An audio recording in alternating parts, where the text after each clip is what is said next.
So I believe that, whoever was a part of NASA as a student will always remember NASA.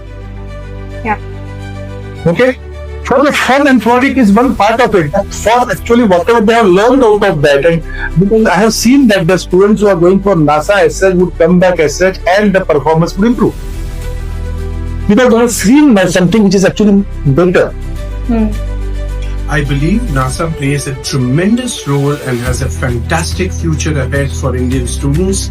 NASA is an institution which brings together the future of architecture in India. And for these students to come together on a common platform, I think NASA has the sky is the limit as far as what NASA can achieve, and has been also moving in that direction. NASA is one of the largest students' organization in the world, and it is associated with a lot of other organizations globally, and it is an organization for and by the students that allows them to network, to become more holistic individuals and not just professionals. NASA for me has been one of the most important events or the learning which has happened to me when I was in college. In the first year, I remember we were the third batch and we went to Bombay, I think the NASA in 85, 80, 81 or something. It happened in JJ school, and when we went there, it was such a important eye-opener for us there. And seeing the work from different institutions and the different events and the different competitions and the associations which we made, these were so important in my student life. I mean, it happened every year. We used to go for that. Of course, very, very happy NASA Day to you and to me and to all. I would like to wish a very happy 68th NASA Day to everyone. And on the occasion of NASA Day, I'd like to wish all of you a very, very happy, fruitful, and engaging NASA Day. Happy NASA Day.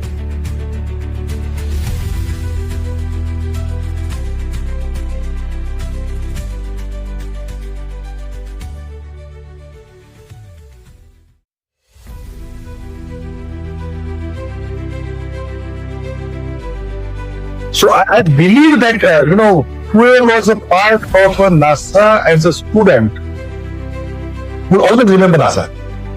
Yeah. Okay? For the fun and frolic is one part of it. But for actually whatever they have learned out of that, and because I have seen that the students who are going for NASA as such would come back as such and the performance would improve. Because they have seen something which is actually better. I believe NASA plays a tremendous role and has a fantastic future ahead for Indian students. NASA is an institution which brings together the future of architecture in India. And for these students to come together on a common platform, I think NASA has the sky is the limit as far as what NASA can achieve, and has been also moving in that direction. NASA is one of the largest student. Get a little breather between the research papers. We had 5 presentations before the lunch, and we will be having 6 more presentations afterwards. So with that, I think we can start with the first presentation after the lunch. Our presenter is Naina Kauder, and her topic is Regionalism Critically Revisited: Architectural Identity through Solar Decathlon Sustainability Framework. So yeah, I would like to invite Naina on the stage.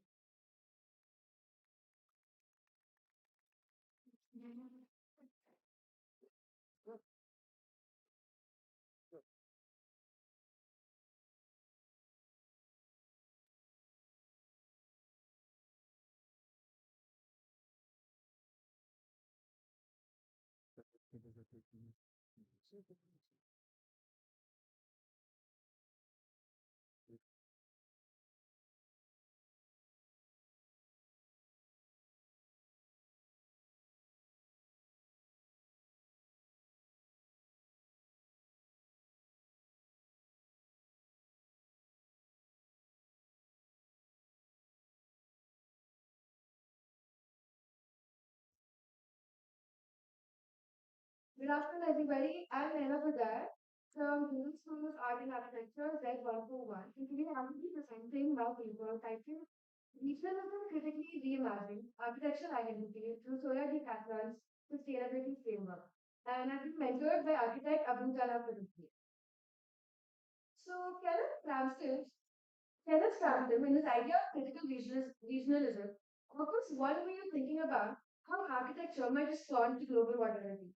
He calls for an architectural resistance, one that uses realities of site, terrain, climate, and light, together with the poetics of construction, to resist the facelessness of a globalized building culture. It is neither anti-modern nor nostalgic. But Frampton's framework, while compelling, was largely developed from a Western lens. One concerned with the homogenization of culture under modernism. In India, the question, though I believe, is different. It is not just about how we resist global sameness, but what are we resisting and why, more importantly. And that's where I believe Charles Fourier offers a deeper entry point in his essay, Quest for Identity. He once said, we develop identity by tackling what we perceive to be our real problems. When we read Frampton through Fourier's lens, critical regionalism becomes not just about resisting globalization, but more about responding to the problems that define our context and make our identity. So the question is, what are the problems? India today ranks sixth in the global climate index for living in extreme weather, rising its housing demands, poor air quality, widening inequality, and this is just the tip of the iceberg.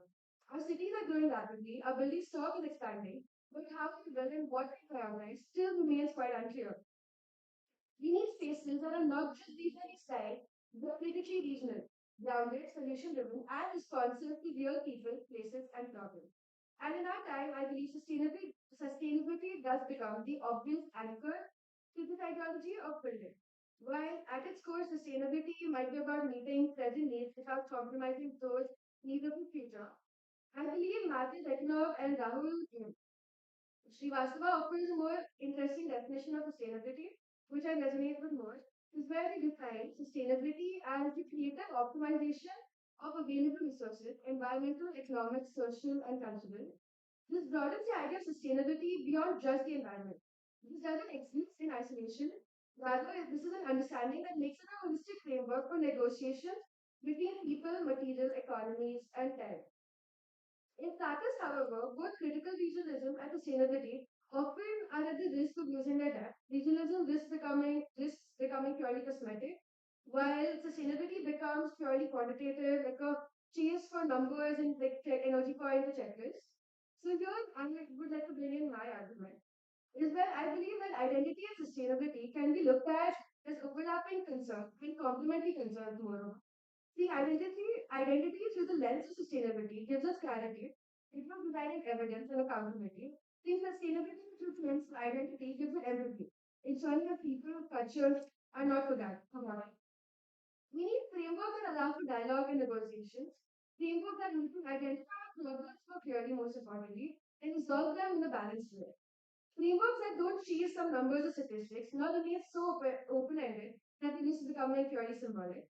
So one such framework I believe that sits at this intersection and a framework which I personally engaged with while being a participant of this competition is that of Solar Decathlon India, which I will be using to construct my argument. So just some context about Solar Decathlon India is that it's a national level net zero building competition where students participate in multidisciplinary teams and they are evaluated in a system of 10 competitions. And these 10 competition framework is what really stood out to me in the competition and was my biggest takeaway. So these 10 contests, to name them, are architectural design, engineering and operation, water performance, health and well-being, energy performance, affordability, embodied carbon, resilience, value proposition, and collaborative innovation.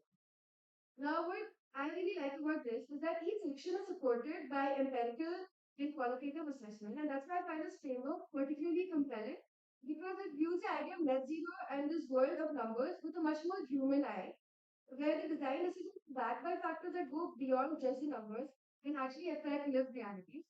Now, however, I would like to bring in like a shortcoming of the framework that it has been developed within a commercial environment and is a simulated framework. However, I don't think that effort is still futile because it becomes a testing ground for how these might play out in the real world and how people and like students like us can engage with it and what kind of solutions come up while engaging with this framework. So, in this, for my to make my argument, I'll be using three case studies. The first one would be an example of students who actually worked with the framework and what solutions they came up with.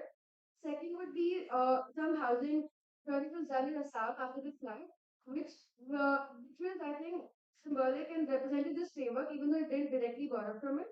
And thirdly, I'll be using a study done by UN Habitat on mainstreaming sustainable housing practices. So to make this argument at different scales. So the first key aspect I believe defines the essence of solar decathlon framework is its simultaneous and balanced focus across all parameters, which ensures that excellence in one cannot compensate or neglect for neglect in another. And encourages participants to make context-specific trade-offs where ecological, economic, and social priorities, preventing overemphasis on convenient metrics, which is often a tool used for greenwashing. What makes the structure particularly powerful is that it bridges relatively less spoken about aspects, which I believe like embodied carbon, resilience, and affordability, into conversations with more conventional measures like energy efficiency or design innovation. So we are like to bring it. So during my conversations with the Sunlight team, which participated in Solar Decathlon 2022-23. This philosophy really came through in their solutions. So they were working on a building for primary school in on the 26,000 square feet site in Malida in the New district of Haryana in collaboration with an organization called Orphans in Need.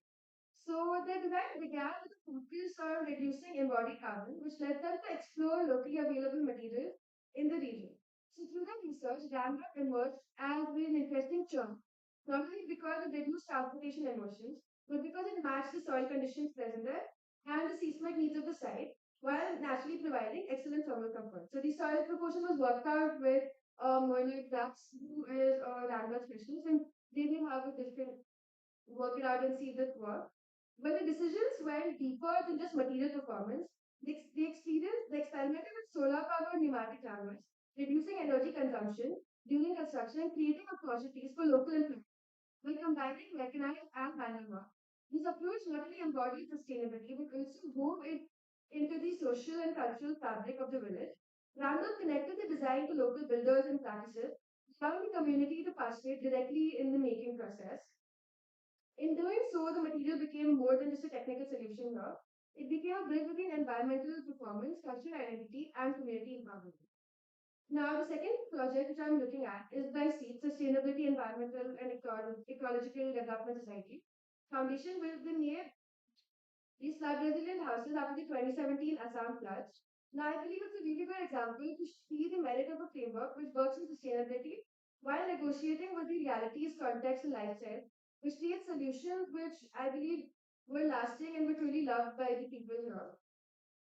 So, the goal was to create a flood resilient home tailored to the local conditions. These houses were inspired by the traditional char houses which were present in Assam at the time. So these were elevated about 5 feet from the ground and where they had a joinery which could adjust its height when required and during flood times. These were built using locally sourced bamboo and rattan and they were strengthened with modern technique. This is what's made the quite different from the char houses in typology. So they had waterproof columns, concrete encased footings, and cross bracings to earthquake flood resistance. Now the design keeps the lifestyle of the people in mind and kept it at its center where there were flexible spaces created for multiple uses. And an example of this would also be like the elevated height became a space where people stored their cattle or boats when they were not in use, or it also became a space where people had put swings and where the kids could play. One, I think the true test of like how successful this housing project was that initially, whenever flood came in Assam, people had to spend months in shelters in different places where the houses would be completely destroyed, and the process of rebuilding would start over and over. And this was especially really detrimental to people who were paralyzed, older, who could not relocate or move.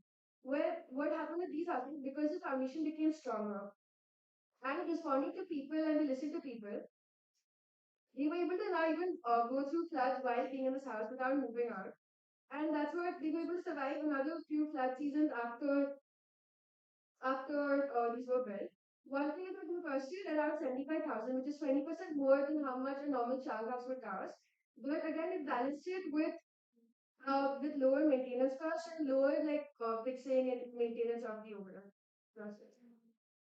So I believe the demonstrates that sustainability rooted in context and community can be both practical and profound, creating solutions that will work. Now this is, I think, a very interesting and important study, where one of the critical strengths of solar decarbon framework, I believe, is that it brings together multidisciplinary teams while it forces us to create a design while engaging with engineers, with people who work in policy and environment, with a lot of different fields. And so what happens here, I believe, is that the questions we formulate right from the start are very different. They're much more holistic, they're much more rounded, and we question things which we in working in isolation might not have thought of. So a compelling example of this approach can be seen in the MASHIP project, which stands for Mainstreaming Sustainable Social Housing in India. So this initiative united architects, engineers, policymakers, and urban designers in developing a decision support toolkit to promote sustainability in India's social and environmental uh, so, toolkit to promote sustainability in India's social housing sector.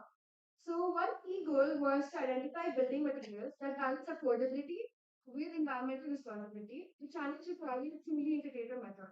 So the master team devised a rigorous 18 criteria assessment, far more comprehensive than typical building evaluation methods. These parameters range from embodied energy, water use, and carbon emissions to factors often overlooked like durability, maintenance needs, material familiarity, skills requirements, supply chain, and job creation. By merging technical, economical, and social indicators, they created a framework which was able to assess not only material performance, but also the effects on communities and livelihoods. Now, one revealing findings from the study released from the study of autoclave aerated concrete block, AAC blocks. So at first glance, AAC appeared ideal. It was lighter, less expensive, and with smaller water footprint and carbon footprint. They're standard bricks. However, with lengths of about 18 centimeters, its drawback became much more apparent. The blocks were brittle, that's what limited the use of the people in those houses because they could not put nails and they could not customize it themselves. Their porous nature increased long-term water use for maintenance. Although AAC reduced initial costs, it required specialized labor and ultimately led to higher maintenance expense. This underscores the importance of interdisciplinary collaboration. Only dialogue between engineers, social researchers, and architects and other people from different disciplines can surface such nuanced insights. The master study shows how meaningful quantitative assessment, like life cycle analysis and thermal simulation, can be integrated with qualitative findings from field studies and lived experiences. Similarly, flying objects stood out in the massive study, study produced from industrial byproducts. They offered both environmental and structural advantages, dramatically lower embodied energy and carbon emissions than conventional clay bricks. So, and conservation of topsoils and reduce ecological damage from clay mining. These were also better integrated into supply chains and strengthened the builders from that, and they also mandated fly-ash shoes near power plants and incentivize manufacturers. So the supply chains were demonstrated, the supply chain strengthened and builders' familiarity grew. Fly ash bricks became a sustainable solution that demonstrates how policy and technical initiatives can help mainstream green building materials in India's social housing sector. It also shows the potential scalability of such frameworks. A multi-criteria approach like this can be adapted or refined to include new parameters relevant to specific content, whether for competition-based simulations like solar decathlon or for real-world housing policy. In essence, it reminds us that sustainability is not a fixed formula, but a continuously negotiated framework shaped by the collaboration of many disciplines and perspectives. So, across all three case studies, from solar decathlon simulations to the seeds home in Assam and the massive housing study, a clear pattern emerges. Meaningful solutions arise from dialogue and negotiation. They do not emerge from optimizing a single parameter, no matter how impressive the data might look. Solutions grounded in only one metric risk being disconnected from the lived realities. And even though they might be effective, they might become alien in practice. So embedding identity into sustainability brings empathy to the process, ensuring that people, culture, and context remain central. At the same time, grounding decisions in evidence and data ensures transparency and accountability and prevents superficial engagement. When these two dimensions, identity and sustainability, intersect, design becomes both human-centered and accountable. This is why we need frameworks that foster continuous negotiation, one that balances quantitative evidence with qualitative understanding, can see sustainability not as a single ecological metric, but as a multi-dimensional lens encompassing social, cultural, and economic realities. The Solar Decathlon framework provides a personal account for me with this approach, with the principle applies far beyond competitions. So this framework can be formalized, scaled, and standardized to guide real-world practice towards solutions that are responsive, resilient, and deeply contextual.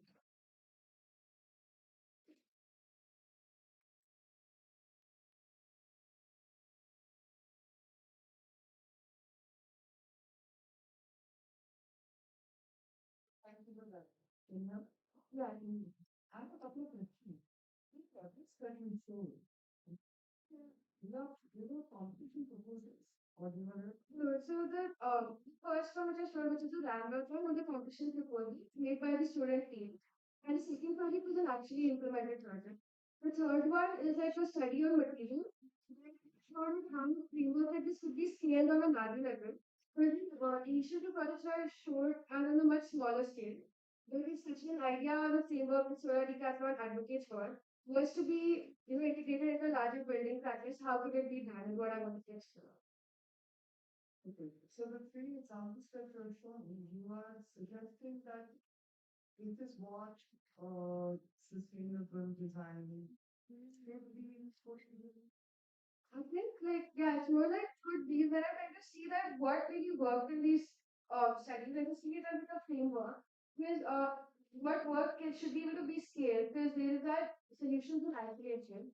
But to make an actual change, we would need something of like a framework where these can be formalized. So I was just trying to take like the values which I could see in these and how they can be probably scaled into framework. The second project, the example we that you showed, that this is actually built for. Yeah. And how many of these were built? These were built around 82 houses like these were built in Assam. And they survived around 2 or 3 flood seasons without requiring any additional maintenance, which is much more than the traditional ones, which would have to be repaired after every time a flood came. They would be dismantled or moved. So this just made it like a lot more stronger. Okay, I have two comments really. One is that you mentioned a couple of technical details for this project. Things like certain kinds of foundations.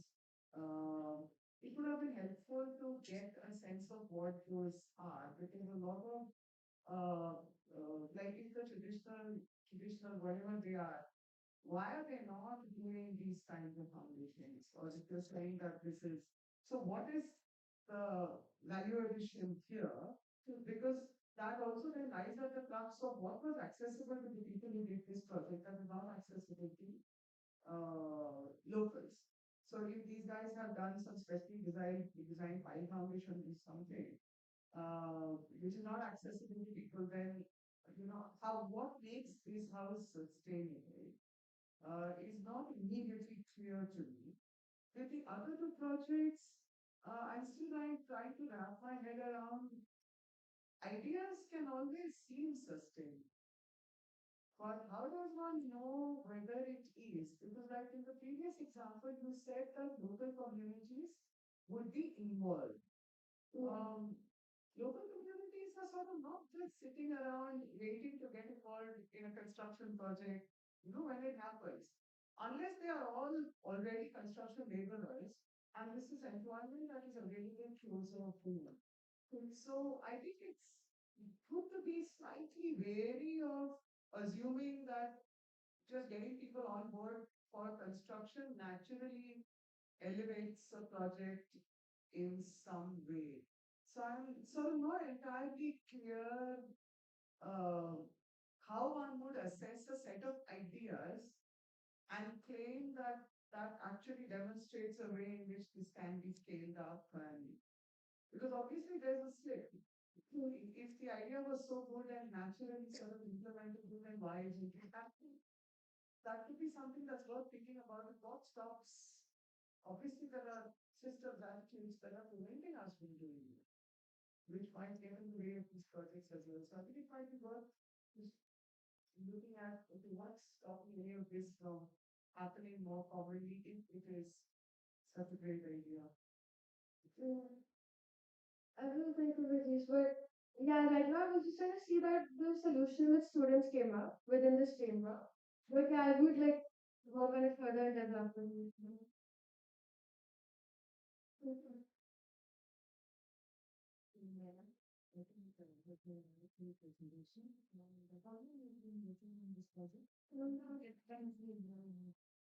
Yeah, so I've been thinking about this since I was a fascinated, which I fascinated 2 years back.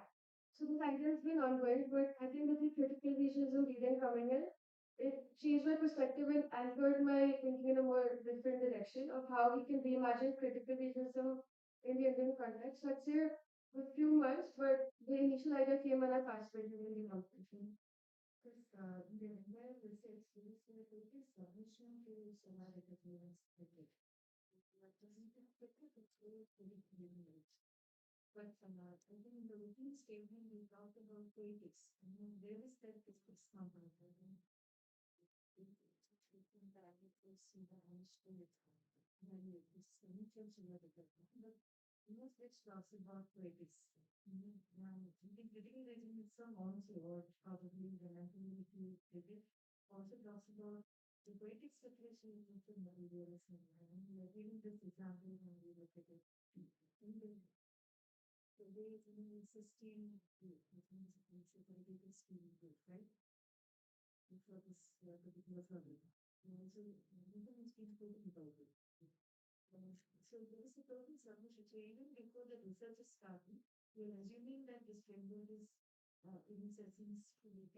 So, couple of things. First things first is when you're presenting your studies, one would like to sort of see apples compared to apples, etc. So you have a competition, a project, and a failure. I'm not sure how you can compare the three of them. So that it won't, I don't think it can do it compare this thing. And then I get into the actual projects themselves. I can sort of think with the comments you heard before about Shiva Gapon are particularly important. Did you look at the number of partners that Shiva Decathlon has on the website? Yeah, like industry partners or Yeah, all those things, IGPC, this, that, and the other. How do you, I mean, and actually that would have been a really interesting thing. How do you sort of retrofit typical regionalism along with global sort of soul literature and the partners that are thinking for and sort of trying to push the sustainability discourse. So that I don't, I actually see them as antithetical because the solar decathlon as an idea was perpetuated in the US. And I don't think very much in terms of the 10 decathlon things it should be implemented in India. So that's one. So I think it's a completely wrong example to be using as corporate for regionalism. As an example, we look at and all that's great. I don't think the theoretical framework actually fits. The second bit, I mean, and this as a student of architecture, right? Okay. So there's been a huge sea change in how we are actually looking at units. All right.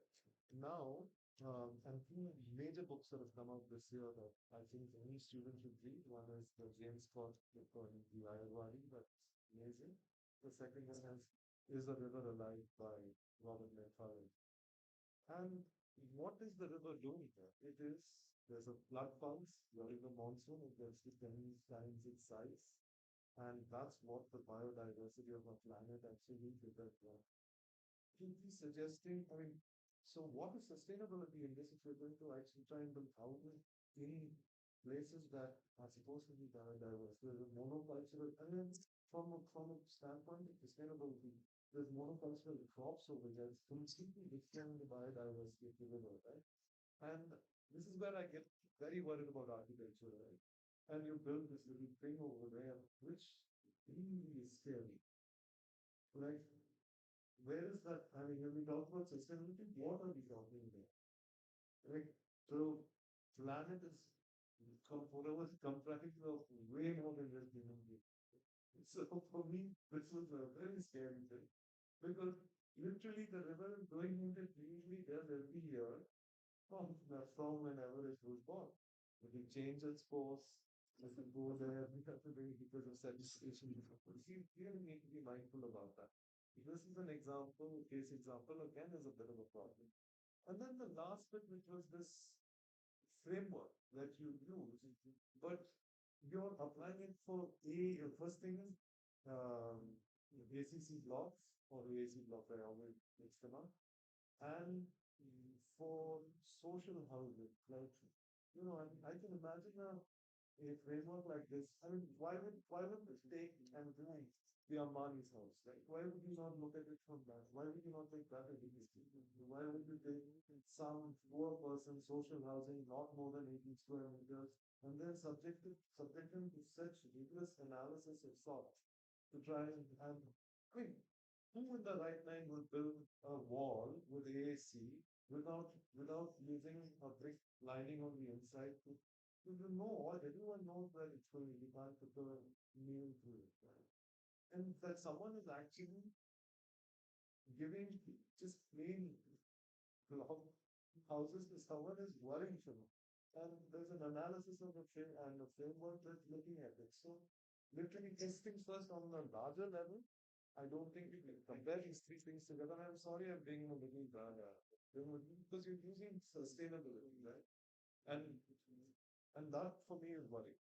So first thing first is the three things I don't think are comparable. And within the case studies themselves, there are huge issues of why you choose these case studies. Literally, again, so the solar decathlon is a global contest in terms of yes, it's instituted in India, but it's from the US. That's its company. So I just as a way of of critiquing yourself, and sometimes you know we meet or we have these encounters with people with give us some perspectives that sometimes say we are absolutely wrong in how we approach things. There's a wonderful set of readings that I recently came across. One is it's called, and for the it's not about generally the Bolshevikification of sustainability. It's like the person has actually done a literature review of all the stuff that's there and the reason how he's categorizing. He says, I'm moving for planet for really because there's a problem in the way we use sustainability as an argument. It's old concepts that have been regurgitated, boring stuff, there's all sorts of analysis that's there. You should look at it and this sort of within your own thing, how do you fall under those categories? Can you break out of that? How will you break out of those sections? This is something that I think you should seriously think about.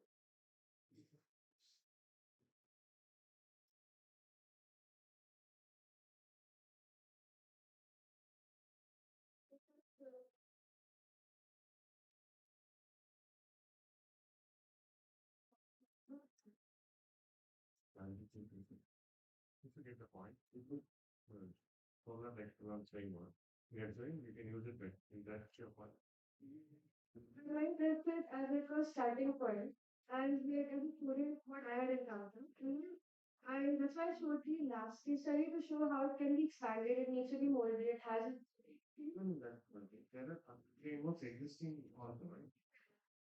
So whether it works or not, there are other frameworks other than solar electron which already doing these things. So just wondering, did you check them at all? Like, Yeah, I read and but I feel like I did not. I'm pretty sure I would require maybe more research to make the same. But from what I saw was that there was like the point system which was based that you could excel in few parameters and still get a certain score, even if you didn't take part in the other one. So what I liked about this framework was that you had to negotiate all 10 parameters together and then make like a trade-off. Like in one place you could get some more better scores and something like that. But in Gria and Lead and all of these, the scoring is what I found a little problematic. So while looking at it, but yeah, I have to look into it way more than looking into it.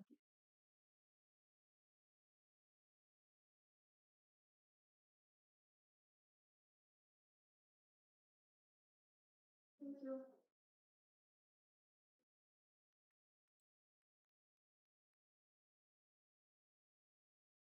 Thank you so much, Lena, for sharing your work and research on reimagining critical regionalism. Next paper we shall be presented by Karan Rawat and Sushi Jha. And the title of the topic is the topic of the research is Understanding Contemporary Critical Regionalism. Case studies in Kasaragod.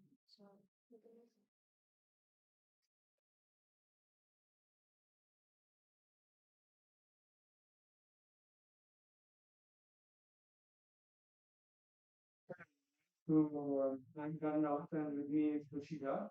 Today we'll be presenting understanding contemporary criticism through the case studies from Crossroads. So these were the case studies that were the projects of Airline Studio in which we interned during our internship period. So for the overview,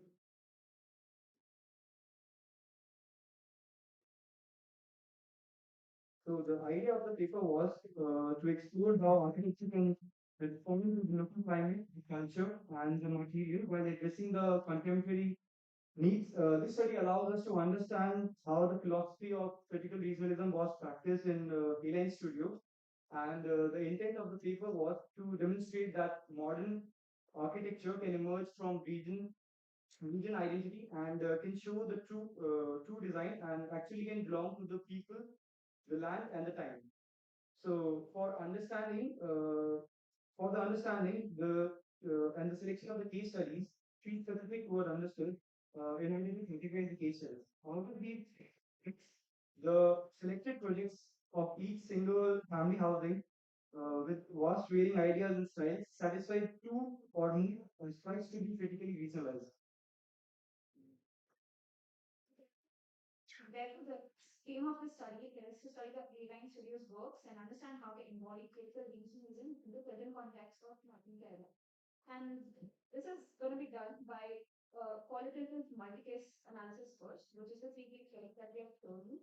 Then we're going to do then we did a format with field data collection, in which we had field data, so we did documentation, interviews of those involved in the project, and also user feedback.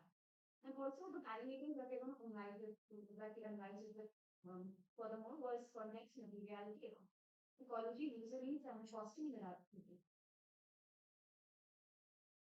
So first, understanding what the critical regionalism actually means, according to Campbell, was modern architecture was rooted in place and with technology and progressions, yet it should be contextually grounded, reflected, and resistant to the cultural homogenization. So through the diagram, which really shows how architectural local identity shaped by the traditional form and custom can gradually start blending with the global modernism, which tries to move away from the local identity itself.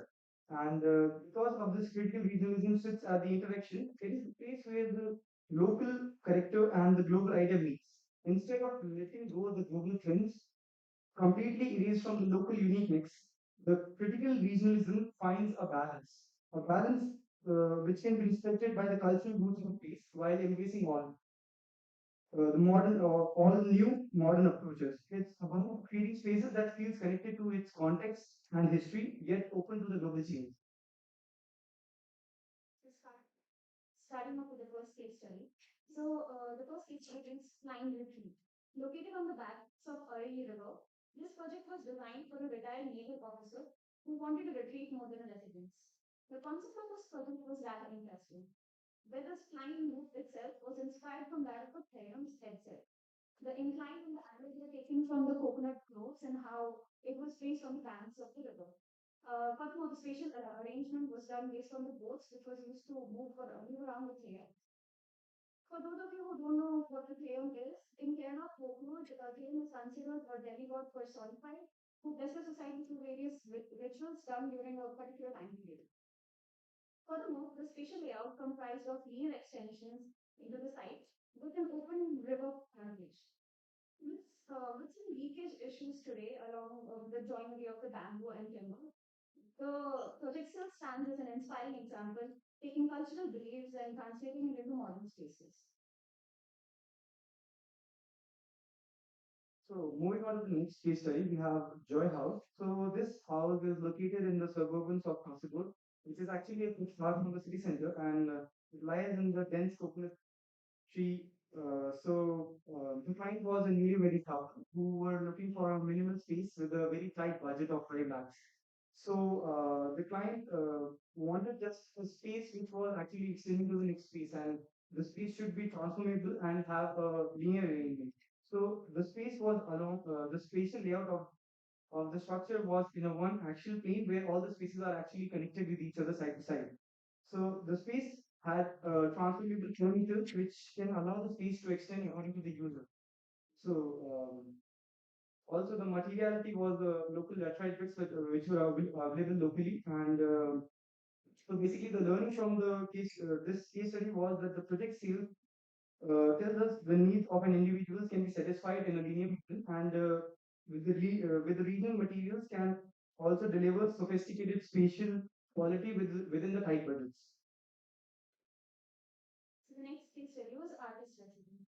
Located on the slopes of Kasaragod, this project was designed for an artist and his family.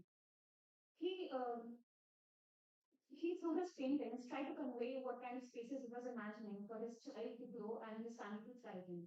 The spatial arrangement was multi-level based on the slopes of the site, and it was connected with three courtyard pockets through which the outside nature was brought into the project. Creating spaces where the creating spaces where this place was the home to all the species that called the habitat. The courtyards were further grilled, not enclosed, allowing airflow and ventilation to occur throughout the day.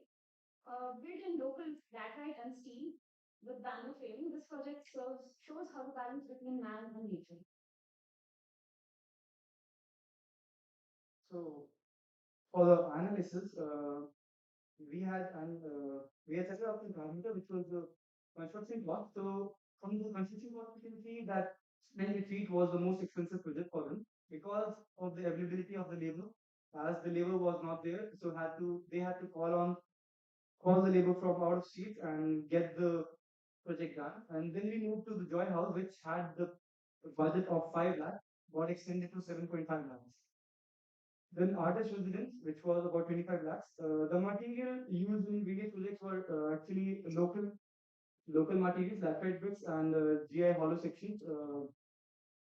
Then, for durability concerns, Spine Retreat had a minor water leakage issues that was to be solved, and in Joy House also they had minor leakage issues because of connection of two different materials together. In artist residence, there was a problem in the leakage and all, but the artist was actually wanted the structure to happen because he had the philosophy of how our house gets older as we get old, and he wanted the house to be growing with him. So moving on to the qualitative analysis, the parameters were the cultural connection. The spline retreat has a connection of Siam and the inclination of the coconuts on the periphery of the river. Joy House embodied minimalism and the essential living philosophy of having a linear pattern. The artist residence shows a fusion of art studio with the family, and integration of the ecology itself, integration of the nature itself in the house.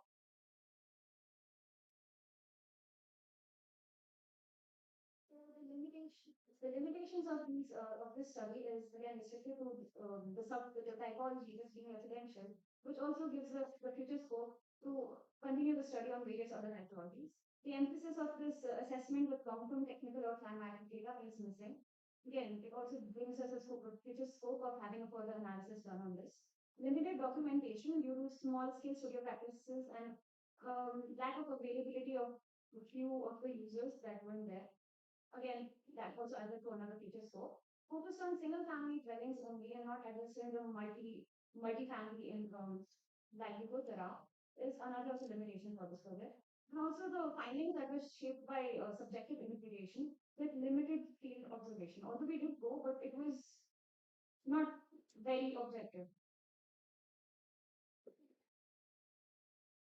Yeah, that's it. Thank you.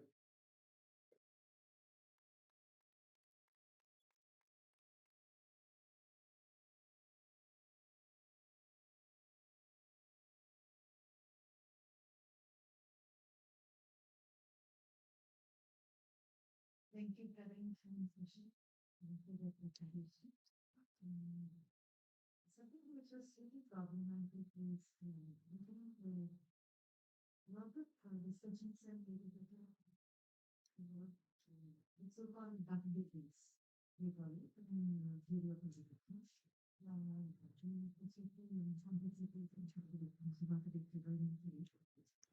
Database are buildings which imitate or mimic the forms like listing solution of looking like an ice cream or a duck eggs selling cargo with look like duck actually. They were largely denominated in data buildings. So I think your first case with this problem, serious problem.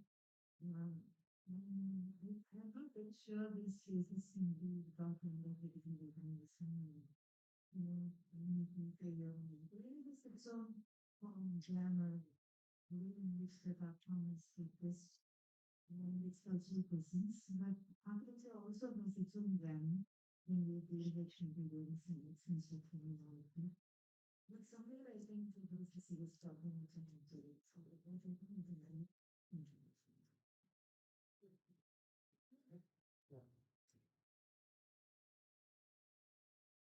Alright, so when the presentation started, one of the few things that I have to say was nice in the presentation that we had people see some applications that are related you can refreshingly see that, which was good. But then again, I mean, I should just go back to some of the other questions that like, okay, so I understand you intern in the software, but if you have this clip this festival, you made it larger, like I can't see anything larger. I mean, whereas it's there, it would have been nice to actually see some of the details. Like there are times when you're explaining courtyards, but you can't really see it from the drawing. Anyways, but I think so that is a good thing to actually see some architectural drawings and then get into the architecture rather than images of some rendering or something. But that being said, the thing that really worries me is so you start off with critical reasoning. Now, what are those parameters that you think are important for critical reasoning? I think critical reasonism as whatever the tradition or something is, and how are you evaluating the buildings accordingly to it, right? So here you're saying parameter, climate response, materiality, none of which really I understand. So, for instance, if as a student of architecture, first things first is if you're looking at the climatic response, if you're only looking at one district, Castle Road, I'm pretty sure they have climate data, what's the highest temperature, what's the rainfall, those kinds of things, and then we can actually see whether it's working, right? That's the first thing and I think in the earlier you are supposed to sort of look at your climate data sets to understand this. So, while as some of this you start off with, then you get into the cost of the building, like that. Those two slides, can you go to those? So your comparative analysis of something else entirely. Cost of building, material use, carbon footprint, like carbon footprint, Bamboo is carbon negative. I don't know how are you getting some of these things. So the parameters here have no relationship to anything else. Nature integration. Like I just some, I mean, it just comes out of nowhere and then sort of, it, we miss anything from here. Like, I mean, I'm not sure what this is. This came out of nowhere. So it, it doesn't really sort of fit well. And so we're sort of wondering where you're going with this. All right, so you've taken, I mean, in terms of larger issues, same firm, three projects, all of those were fine. So your case studies as case studies are okay. But then again, when the parameters under which you're looking at them, especially if you're saying you're using critical regionalism as a lens, completely don't really work. So we don't really end up with a proper set of conclusion. All right.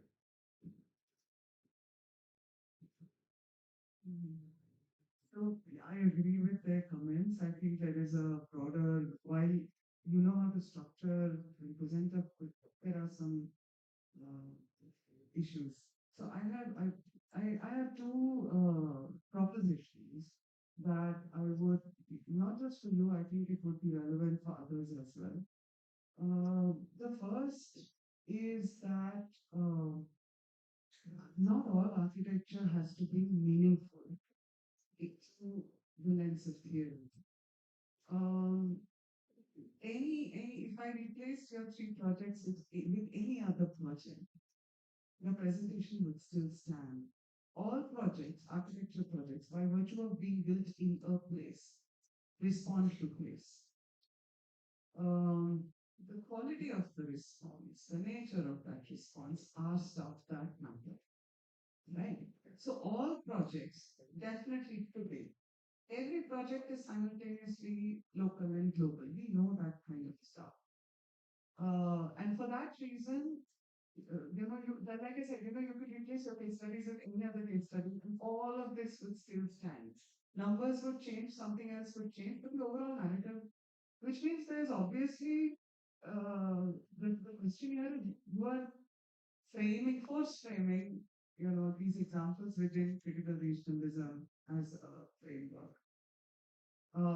So not all architecture needs to be discussed in terms of uh, underlying values. You guys have worked in architects' offices. Every architect thinks of the meaning and the significance of their project after the project is completed. And if it needs to be published on Art Daily or something like that. At the time, you're just making sure that your client will give you the project, you can get the contract signed, you can get the money. And I don't mean this badly at all. Which is not to say that it doesn't have meaning. It is not articulated in the way we assume it is. Of course, architects have positionality. Architects have ideology. It manifests itself in complicated ways and not in these kinds of ways. Right? As people who are, some of you, whether you're going to become a theoretician or a practitioner, it's useful to acknowledge the realities of how one goes about the project. If you are to be serious about theory. Right?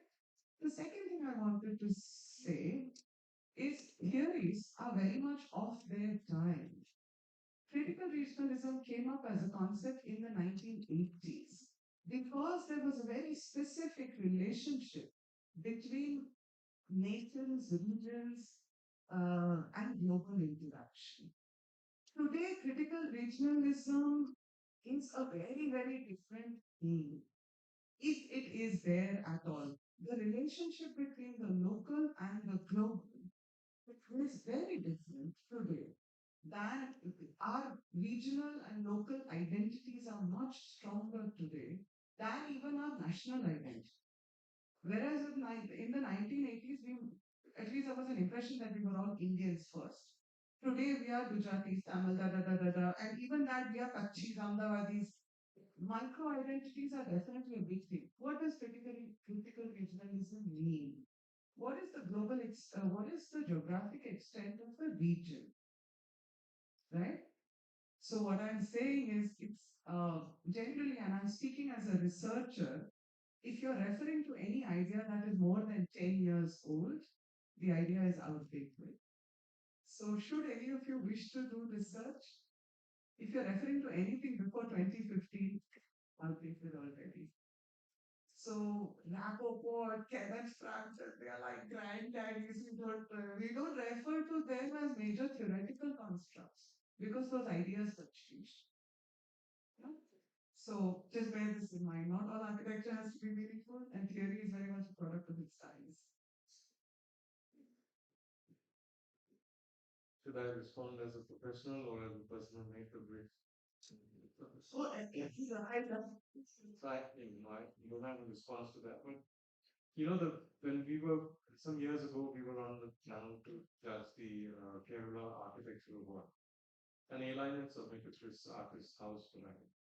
And they'd submitted their drawings, and the presentation wasn't communicating anything, and they weren't even in any consideration. But they were shortlisted among 30 other projects. And so Kerala is the only state where the IIA awards are evaluated after visiting all projects. So 4 of us in a car start in Trivandrum and drive all the way up to Kannur, visiting projects over 4 days. And this is happening every year. So at the end of this trip, when we get to the airline studio, we visit this house and they end up winning the award. So the thing that forget critical reasonism, forget everything else.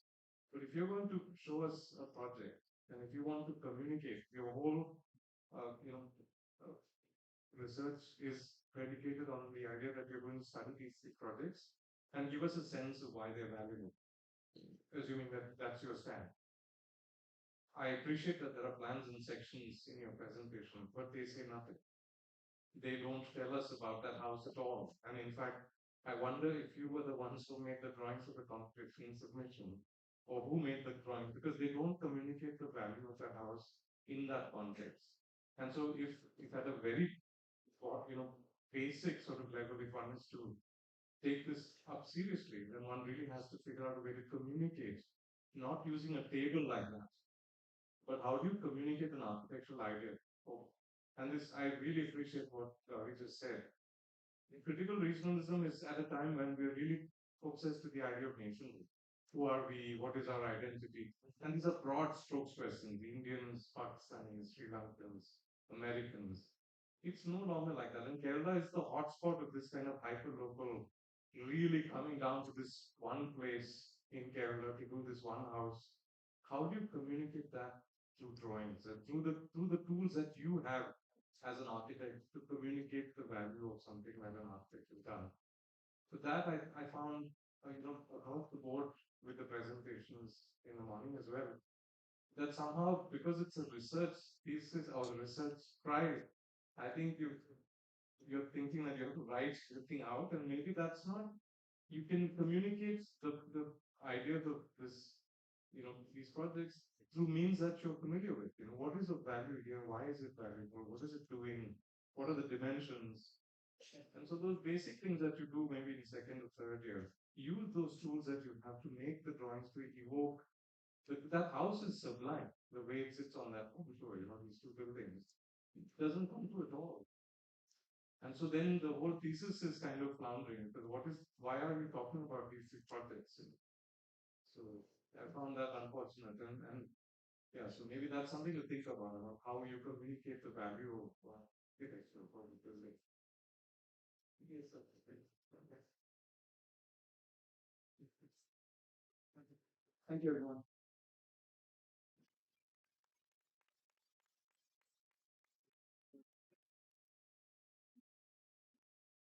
Thank you, Karan and Krushi, for presenting your research.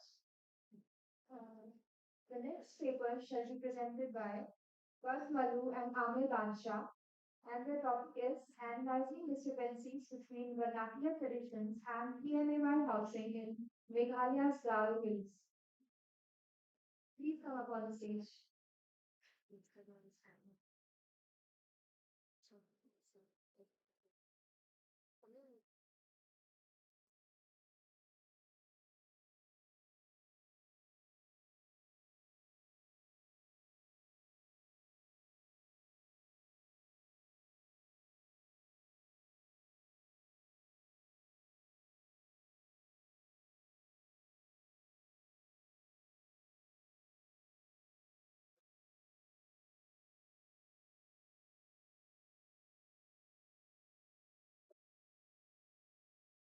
Ladies and gentlemen, my name is Farid Manu, and my viewer is Amir Badshaw. Today I'm presenting our research paper on the topic of analyzing discrepancies between vernacular religion and PMI housings in Meghalaya,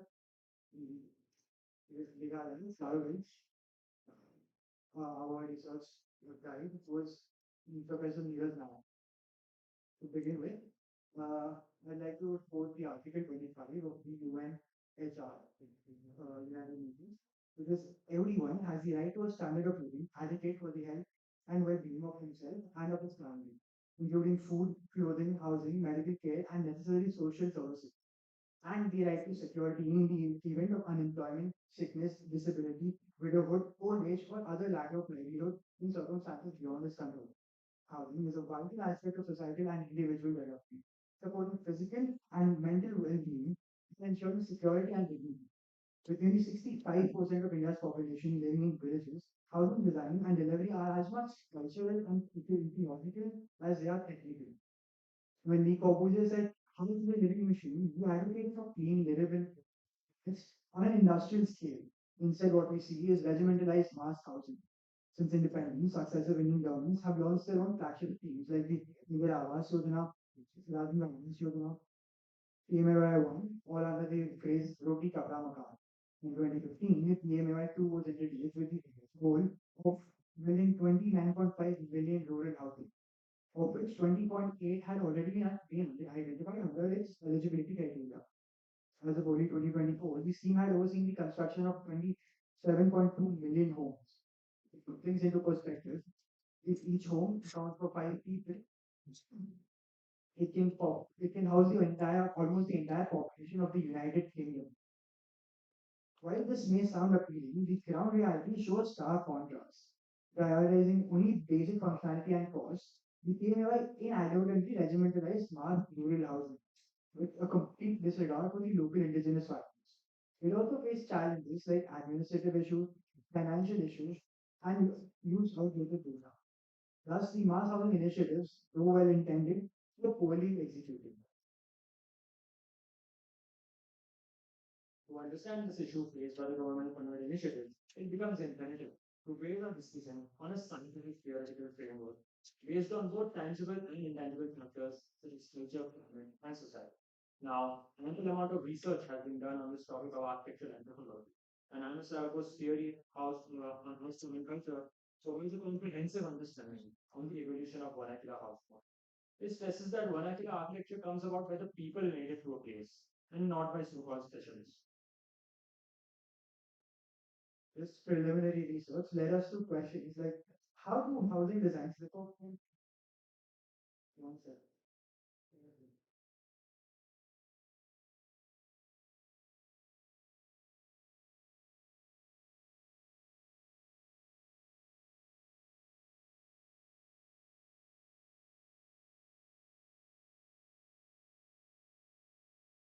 This preliminary research led us to questions like how do PMI housing designs differ from traditional architecture practices in the Garo Hills of Meghalaya? What underlying factors lead to the lower acceptance of PMAY housing compared to the traditional dwellings in the Garo Hills of Meghalaya?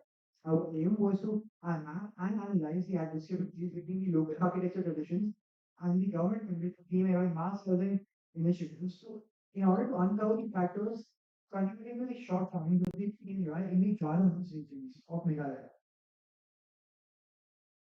The research adopted a twofold approach: a review of housing theories to establish the framework, and an in-depth study of PMUI's legal, technical, and normative aspects that remains accessible. Architectural documentation paired with various methods of on-field data collection that included interviews, focus groups, and surveys fed into an analytical framework that exposed clear gaps between theory and practice. Through various research, we identified main core principles of vernacular architecture. They are climate responsiveness, cultural identity, community participation, and locally sourced materials. In the book House Form and Culture, Andrew Stanford shows how house forms are mainly shaped by cultural values, tradition, and lifestyles. While physical factors like climate and technology are secondary. His framework through dimensions of visibility, with adaptability and existence value, allows us offers a rational lens to assess both vernacular and stated housing. Several assessment indicators were extracted from this literature review. The main idea of this framework is to quantify these indicators, which are of two types, cultural and physical. Taking a look at the cultural indicators, for instance, the community structure and social organization. Here we ask the question, does the dwelling accommodate these social patterns? And enumerate this by understanding the number and place of spaces per household. As for the physical indicators, talking about the environmental response, we can quantify climate responsiveness by recording thermal comfort levels in material provided. So to conclude, this framework gives us an unbiased and structured way to evaluate these houses by quantifying both cultural and physical factors. In doing so, it reminds us that houses are not merely shelters, but are living reflections of people, environment, and humanity.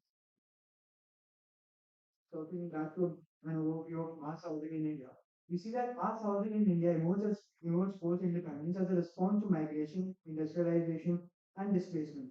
It prioritized speed, standardization, and cost over climate and the culture. From state housing boards to PDA, slum relocation, and PMAY's Housing for All in 2015, we see a trajectory of increasing scale but not sensitivity.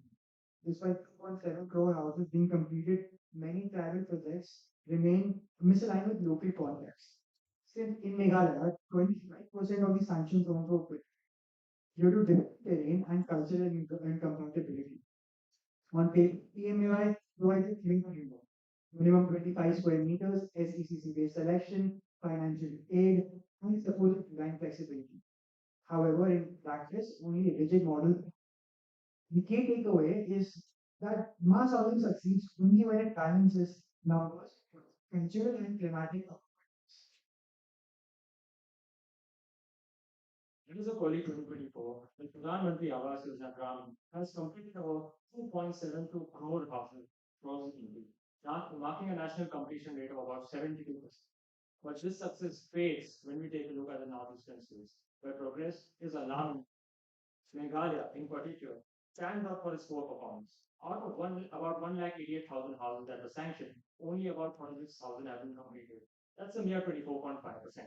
This compels us to ask the question, why does this underperformance occur? This stark underperformance goes beyond usual challenges of terrain and infrastructure. It stems from a deeper disconnect. Centrally designed housing models often overlook indigenous spatial practices, climatic needs, and the cultural meaning of food. As a result, many of these houses are abandoned, structurally altered, or outright resisted by the very beneficiaries they were meant to serve. To further examine this discrepancy, the Garo Hills of Meghalaya present a confusing case. The region is home to majorly three tribes, the Khasis, the Jaintias, and the Garos. Among them, the Garos, which are concentrated in the western hills, are the least developed, owing largely to poor connectivity with the state capital Shillong.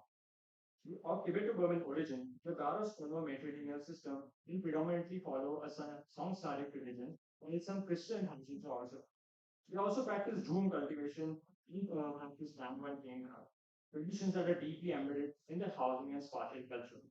The study village Sarolpara is situated in a subtropical climate with heavy rainfall, flooding, and landslide risks. According to the Census of India, the study village has a population of 742 residents spread across 1.8 housing units. Using a random sampling method with an 80% confidence level and a 10% margin of error, sample size of 39 individuals was determined. With an average household size of 5, this implied approximately 8 houses were required to be studied. Within the chosen settlement in Sadolpara, these 8 houses were systematically selected. The traditional houses in Sadolpara can be categorized into three main types.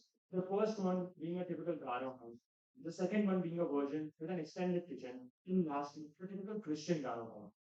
These homes are larger in area and adapt well to both culture and context. In contrast, the PMAIG houses do not meet the local needs. This illustrates how standardized housing schemes fail when they overlook cultural traditions and environmental context. Taking a closer look at the settlement plan, you can see that there are 13 vernacular households and 5 PMAY houses. Also, we notice that majority of the vernacular houses are aligned northeast to southwest, while the PMAY houses are aligned towards the closest road to an easier access. On the taking a closer look at the PMAY houses, we see that the houses are built on RCC and PMM RCC base with RCC framework, walls, plastered brick walls, and aluminum gable roofs. On the basis of how it is used, it can be divided into three types: a storeroom, a Christian bachelor's dormitory, and a standalone kitchen. Moving on to the traditional typologies. Now, in stark contrast to the PMUIG houses, the vernacular typologies were almost always recorded to be part of a clustered compound, consisting of a main house and with around which the adjacent units were placed, which were used for various purposes, such as toilets, kitchens, granaries, and livestock sheds. The traditional houses reflect the tribe's culture and occupation, with almost all of the materials used in the construction of the houses being procured from surroundings and nearby forests. Timber logs are used as foundations with a complex system of timber and bamboo implemented in the floors. A three-layered bamboo grid is used to erect the walls with a wood-framed roofing system layered with thatch that completes the superstructure. Moving on to the typologies in detail. The first typology, that is a typical Garo house, consists of a main house around which adjacent units are situated. In this case, these are a granary, a firewood storage, a chicken coop, a toilet, or parking space. The second typology is typical Garo house with an extended kitchen. The plinth of the main house extends to form a joint kitchen space. An additional structure to observe is the additional gazebo that is placed adjacent for the family and societal gatherings. And lastly, the typical Christian Garo house shows a complete separation of the kitchen from the main house as per the religious beliefs. A separate dormitory is also present, due to it being a prevalent practice for young males of the house to live separately until marriage. Following the architectural documentation and on-site data collection through various methods, a comparative evaluation of both the housing platforms was carried out using the predefined assessment indicators. The results of this analysis are presented in the following table. Let's talk about the cultural analysis, cultural indicators first. Moving on to family structure and social organization. Traditional Garo houses on Okma accommodate extended families around the central walls. Now, this pattern was evident in 8 of the 13 surveyed dwellings. While in the government subsidized units, they are only limited to just one or two homes, creating inadequate space for multi-generational living and social cohesion. Religious and belief systems. Vernacular houses are oriented to cardinal directions and incorporate ritual spaces, with 8 of the 13 units reflecting this pattern. Whereas the government subsidized units reject any such symbolic alignment and do not accommodate ritual spaces, signaling cultural leisure, privacy, and territoriality. In all 13 vernacular houses, spatial hierarchies distinguished public and private zones. This was not the case in PMAIG, where the layouts are more uniform and open, with only partial separation observed. This goes against the traditional privacy norms. Activity systems. All vernacular dwellings support economic and ritual activities such as weaving and storage, whereas none of the 5 subsidized housing provided for such purposes. Taking a closer look at the physical factors, we see the environmental response.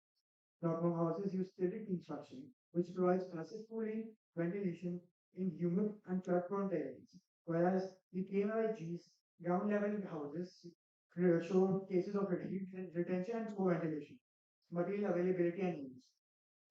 Traditional houses employ bamboo, timber, and cane, all materials that are locally available and renewable, with 11 also indicating aluminum decking as a modern adaptation, while the government subsidized units relied on imported brick, cement, and steel, reflecting ecological and cultural detachment. All 13 vernacular dwellings allowed for extension, while with 5 already expanded. But leading to, by contrast, government subsidized units are rigid, standardized, no scope for growth, failing to accommodate dynamic family structures.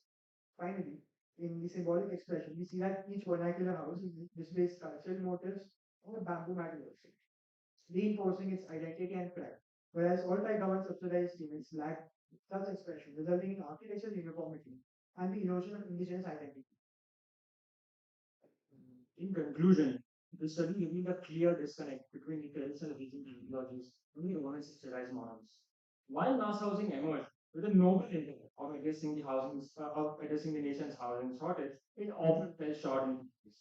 Its focus on mass production, efficiency, and nutrition ignored picture of society and climate, resulting in a one-size-fits-all approach that often alienated the local community. Field observations show widespread resistance and disuse of such regionalized housing. For these schemes truly succeed, participatory and context-sensitive design approach becomes essential. Yeah. Thank you.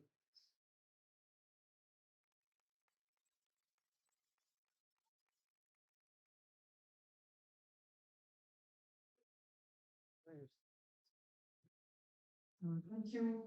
Um, so I come straight to, I have a key question which I'd like you to think about is you're currently offering a very meta-narrative explanation for why the PMAY houses, you're talking about why the PMAY houses are kind of inadequate. And your conclusion says that it's because of the nature that it's a mass housing project and mass housing projects have other logics. While that is largely true, it is such a large truth that I don't think it fully accounts for the differences in the cases that you are looking at. My suggestion is that it would have been good to look at the delivery mechanism of PMAY. Who is allocated these houses? What are the budgets? Who are the approved contractors? Because that gets you closer to an explanation of why are the other houses clustered? Why is this a standalone house? I think the people who get these houses are nuclear families. And so it would be useful to look at the actual conditions of the PMAY in local context. Who is the contractor? What are they permitted to do? To be able to have a sort of more fine-grained understanding of the differences. Because otherwise, we know it doesn't. But it isn't contributing to your understanding necessarily. And again, in this case, definitely, I don't think critical regionalism or rapport has anything to do with. I mean, this is a very different kind of a problem, and this is really delivery.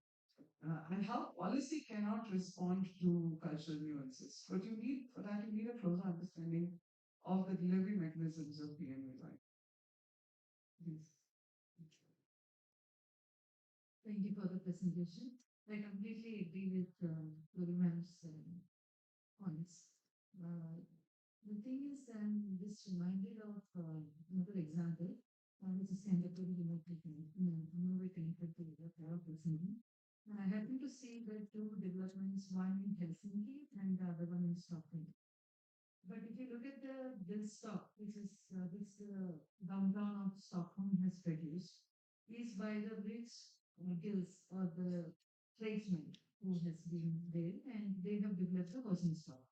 Whereas Helsinki had the housing stock built because of the ground zero condition after World War II. So both situations are different. You cannot, in fact, compare these two across.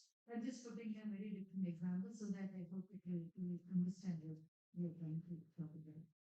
So it would have been great if you had looked at PMAY assumptions, what made these kind of regimental unique typologies across nation. It is not like only for the context, but also for nationally, like why these kind of houses or these were built, and I think ma'am has made it very clear for whom has it been designed for.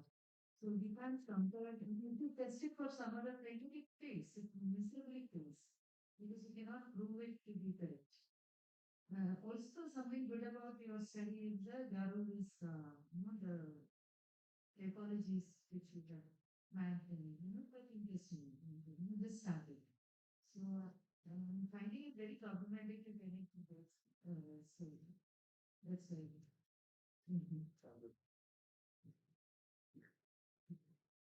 Yeah, that's actually kind of incredible getting right to the day, so we also might be having some fatigue. So, if I'm again, I'm running the same problem where I'm glad to know that I'm running the same problem with because I'm not sure what you're actually trying to do in this thing. Literally not right. So, if can we go back just for my own sort of clarity? Okay, so go back. So, no, this one. So, all right. Few things, right? You have one or two red things that are marked is supposed to be government sponsored housing, while is the The green ones are vernacular homes and there are all around. So one is that these are hills, one can't really understand the contours on which these buildings are placed. Perhaps they are there, but it's not very clear. The second thing is that when I see a drawing like this and I see housing scattered around, first thing is governments are not going to come and build unless they have land which is able to do that. I'm not sure why actually. Like, how would this have actually been implemented? Like, it's abutting someone's house in one place, it's adjacent to someone's house in another, and it's not clear how these were actually built. Secondly, it's so what is this context? It's a village context. There are no roads. The settlement in several fire. Yeah, but again, there are most people today would like to sort of take their scooters to their house, these kinds of things. I'm not sure, like there are no Kata roads or anything here. So, really sort of, trying to understand it. Secondly, you're talking of RCC, the drawings that you have, you said there are columns. I don't see the columns now. Maybe these were ready-made drawings that were given to you. But the least you could have done is actually render the columns so that it becomes easy for us to see. Um, and so I don't know what this game is literally. I'm trying to sort of figure it out. And now when I think about PMAY project and you're talking about mass housing, I actually think of them being stacked on each other and three-story buildings. Here these are single sort of story buildings, so that itself is a big variation from what you see elsewhere in the country. So um, one would like, I'm struggling with this presentation and I'm not able to understand a lot of things. There is actually variation in what they're doing. There are small little project houses here that are, it's not as mass produced as you are, making it out to be too, right? And okay, go to the next slide. So nowhere in your, so this red here is a PMAY project. You don't see it sort of having any relationship with the structures that it's within. Like if I look at that one, the first one, right? You have some government, so the government has built something there. Who are the residents of those? Is it from this family? Uh, so to answer the question, now most of the houses from the PMAYG subsidy are converted and are not used for the purpose they were originally built for. That's okay. Who uses a bedroom as a bedroom? During COVID, they all became sort of opposite for us. I don't see that's not necessarily a critique, right? As a family, you might have an extra child, you might have something else. You can convert space. There's nothing wrong with just keeping it as it was. But I want to know what that is. Like, who gets, if I build something in someone, you're saying that this is clustered, right? If I come and build something in the middle of that cluster, am I going to be able to ask someone else to come and stay in there, or is it for them to take it out? It's actually used by the family itself. But so as previous mentioned, one of those examples of used by our government housing is Christian bachelor's dormitory. So this is one of those. No, but even if it's a Christian bachelor's dormitory, right? The thing is, either it's bringing in income for that family. So bachelors can do. So the thing is that in Christian households, the male bachelors of the family they do not live inside the home. So this is an extended separate parcel. That is actually looking at cultural forms, actually providing for the community that is living.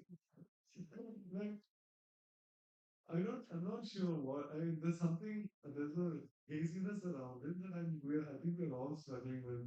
And it could partly be we're also tired, so I'm not, but the thing is that this is very interesting because in fact, I would say this is a success of PMA project since it's actually dealing with local cultural issues, Um, you know, and even if, for instance, the government has come and built something in your backyard, and you're able to use that as extra space and it's below market rate, wouldn't that be a good thing?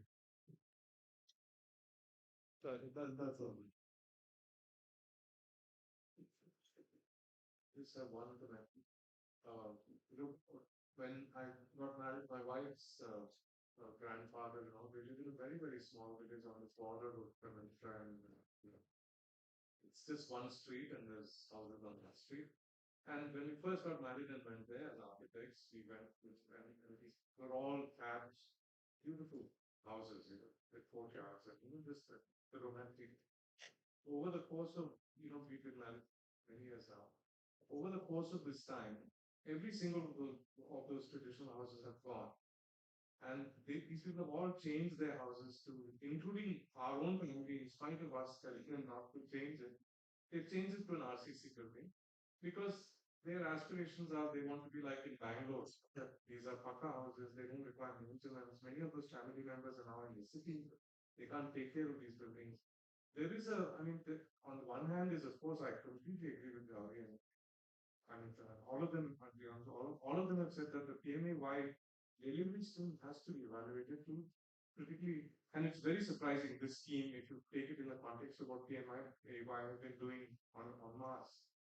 So, aside from that, it's also this baggage that we carry that somehow there is this real value of the vernacular and this, these wonderful map buildings are what architecture should be. When there is an aspirational quality to that there is something that they want that is less maintenance, easy to keep. So I think maybe embedded in your research should also be those values that, why are they building a certain way? Is it popular? Is it not popular? How is society accepting or rejecting these buildings? That layer is also important for us to evaluate because sometimes it's black and white and it may not be that way.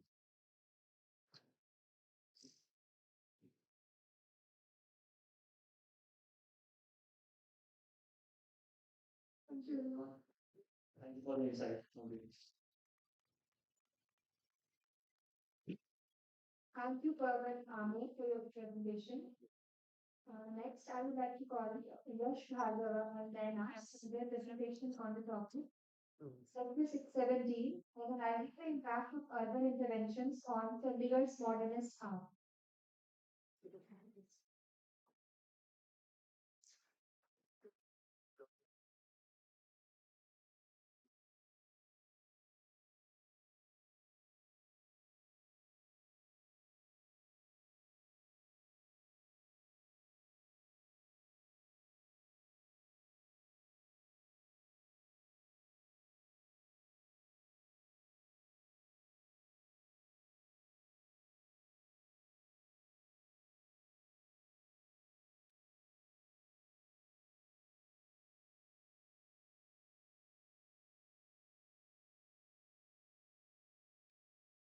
A very good afternoon to our respected jurors, moderators, and everyone present here.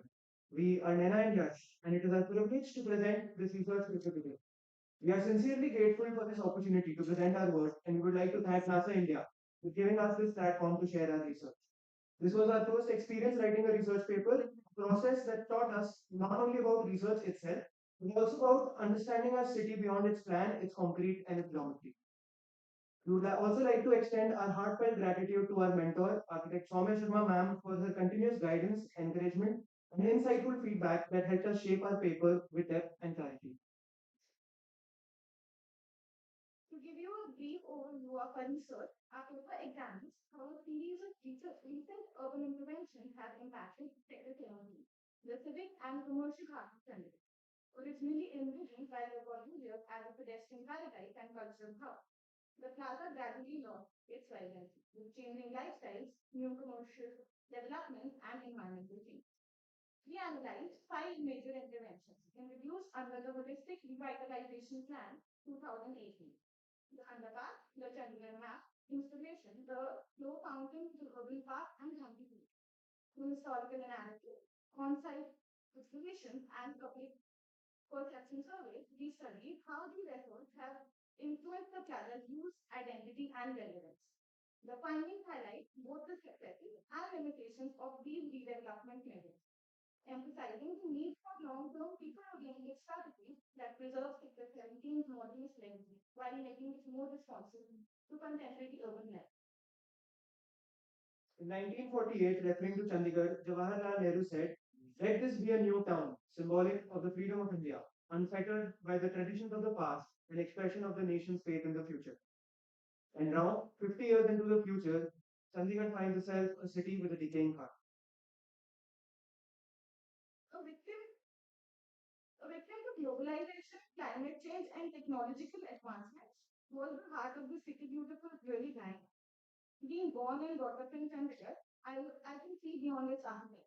And Sector 17 holds a special place in my heart, as it does to all the people who have seen Chandigarh live. It isn't just a public place, it's basically the background to my childhood dream. Being someone who went to Chandigarh just to study architecture, I really don't see beyond the architecture. Having been here for over 3 years, I could go on about the city, but since we have limited time, we've just given one slide to the background of the city. It all started in the year 1947. After the India-Pakistan partition, when the capital of Punjab, Lahore, was lost to the other side, Punjab needed a new capital. And the people of India were direction. Multiple cities were considered to serve as the new capital of the city Punjab, but they had shortcomings. These include Ambala, which already housed a major air force station, Patiala, which was in high flood risk area, Shimla, which served as the summer capital but had accessibility issues, and Jalandhar, which was too close to the border. Pandit Jawaharlal Nehru, the then Prime Minister, after careful consideration, decided to make a city from scratch. The city was to serve as a message to the world that India was not looking back, and the new capital will be an epitome of modern leadership. The initial architects that were called upon were American architect Albert Mayer and Polish architect Matthew Nowicki. But after a tragic incident wherein Matthew Nowicki lost his life in a plane crash while flying over Cairo, Egypt, Albert Mayer decided to drop the Chandigarh project. So, in the aftermath of this unfortunate event, Jawaharlal Nehru sent P.L. Verma, the chief engineer, and P.N. Thapar, the chief administrator, to assemble a team of architects that would take on this project. They approached Jane Beverly Drew in Europe, then went to Maxwell Fry. And upon seeing the scale of the project, they suggested involving Le Corbusier, whose architectural philosophy and experience aligned with the ambitious vision of creating a modern planned city from scratch. Corbusier agreed to take up the project and brought along his cousin, Pierre Genre, who was the chief architect of Chandigarh. This team, in their expertise and commitment to contextual design, became instrumental in realizing the city's built fabric. Together, they were supported by Indian planners and architects such as Manmohan Nath Sharma and Aditya Prakash, who laid the foundation for Chandigarh. Now to explain to you the planning of Chandigarh, from a past it looks very simple. Cut into rectangles of 800 meter by 1200 meter in a grid iron system. But it was made with long hours of thinking, designing, and conceptualizing, which brought about the realization of the city beautifully. It was based on the CIAM principles, the principle of money, technology, climate, and time, and realized by conceptualizing the city as a human body.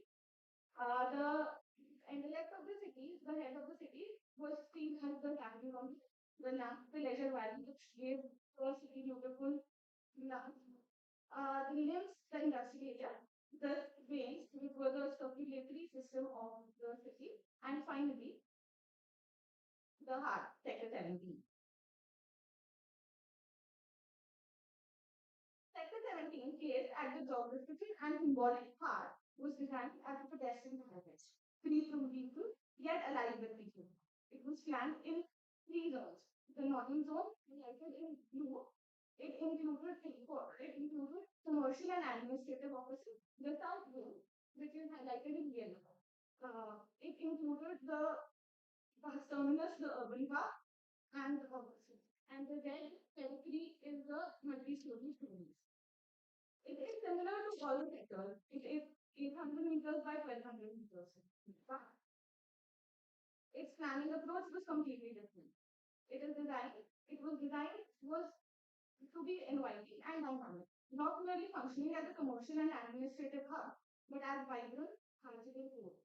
It became a space for people to converge, interact, and find a true civic heart that foster community and personal engagement. With time, a lot changed. The city, which was initially planned for 5 lakh people, was now accommodating over 12 lakh people. The climate was getting hotter with each year, which eventually called for a change in the land use of the city. The industrial area, initially marked strictly for industrial purposes, was now allowed pockets of commercial land, which led to the emergence of malls like the Centra Mall. These malls were a completely new experience for the people of Chandigarh and attracted population from Sector 17 towards these new climate-controlled commercial areas. Because of the comfort they offered, the problems which were viewed as minor inconveniences now seemed like major pitfalls for the heart of the city. The lack of seating discouraged longer stays, especially during the harsh summer, which reduced footfall. A limited variety in user groups, particularly among younger visitors, reflected a disconnect with evolving urban lifestyle. Short visit durations, poor safety in peripheral pockets, and inadequate seating further eroded its appeal.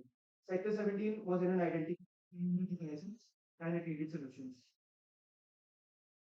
These called for a holistic revitalization plan, one that would not just repair its infrastructure but also revive industry.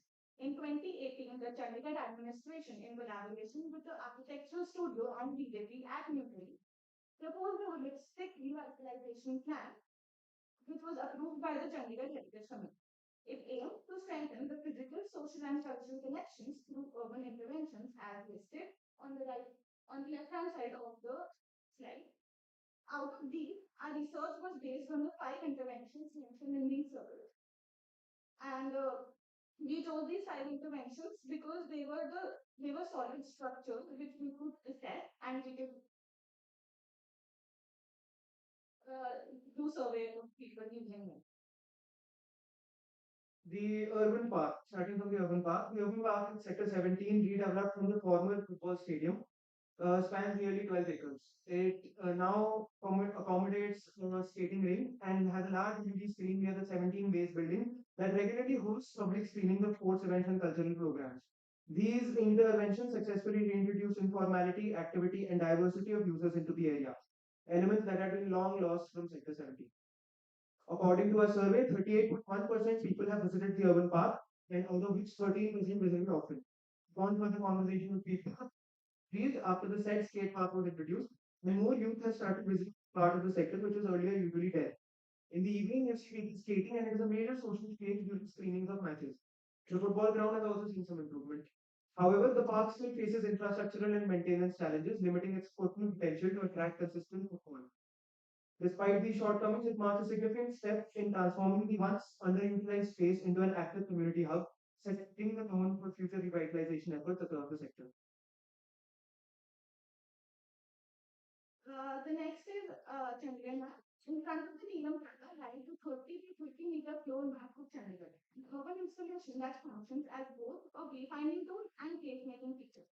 Crafted from metal, stone, and concrete, the map acts as a visual reminder of Chandigarh's planned identity and serves to orient visitors while celebrating the city's design. Though an amazing idea, it is something that people only interact with once or twice and then it starts looking. It is good for tourists who visit Ticket Money or for residents of the tri-city cities near the mural on the floor. To set their foot on instead of serving the purpose to reactivate the plaza, encouraging curiosity and engagement. Poor maintenance, lack of shaded seating, and the absence of explanatory signage restricts its effectiveness, especially during hard weather. While its potential as a civic educational landmark is undeniable, its impact remains limited. Without continuous upkeep and contextual programming, nonetheless, it contributes meaningfully to the visual identity and experiential depth of the tenancy, reinforcing its civic pride. The pedestrian underpass from Rose Garden to Sector 17, which was inaugurated on January 8, 2020, serves as a vital connector between the Rose Garden and the main plaza. Spanning 70 meters in length and 12 meters in width, it was designed to prioritize pedestrian movement and cultural engagement.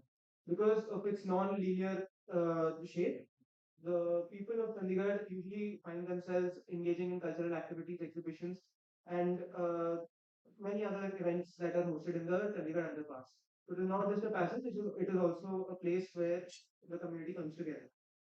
It hosts events, exhibitions, and social and cultural gatherings almost daily. It is a very lively place in evening. It also increases scope of people visiting Sector 17 by connecting it to the Rose Garden.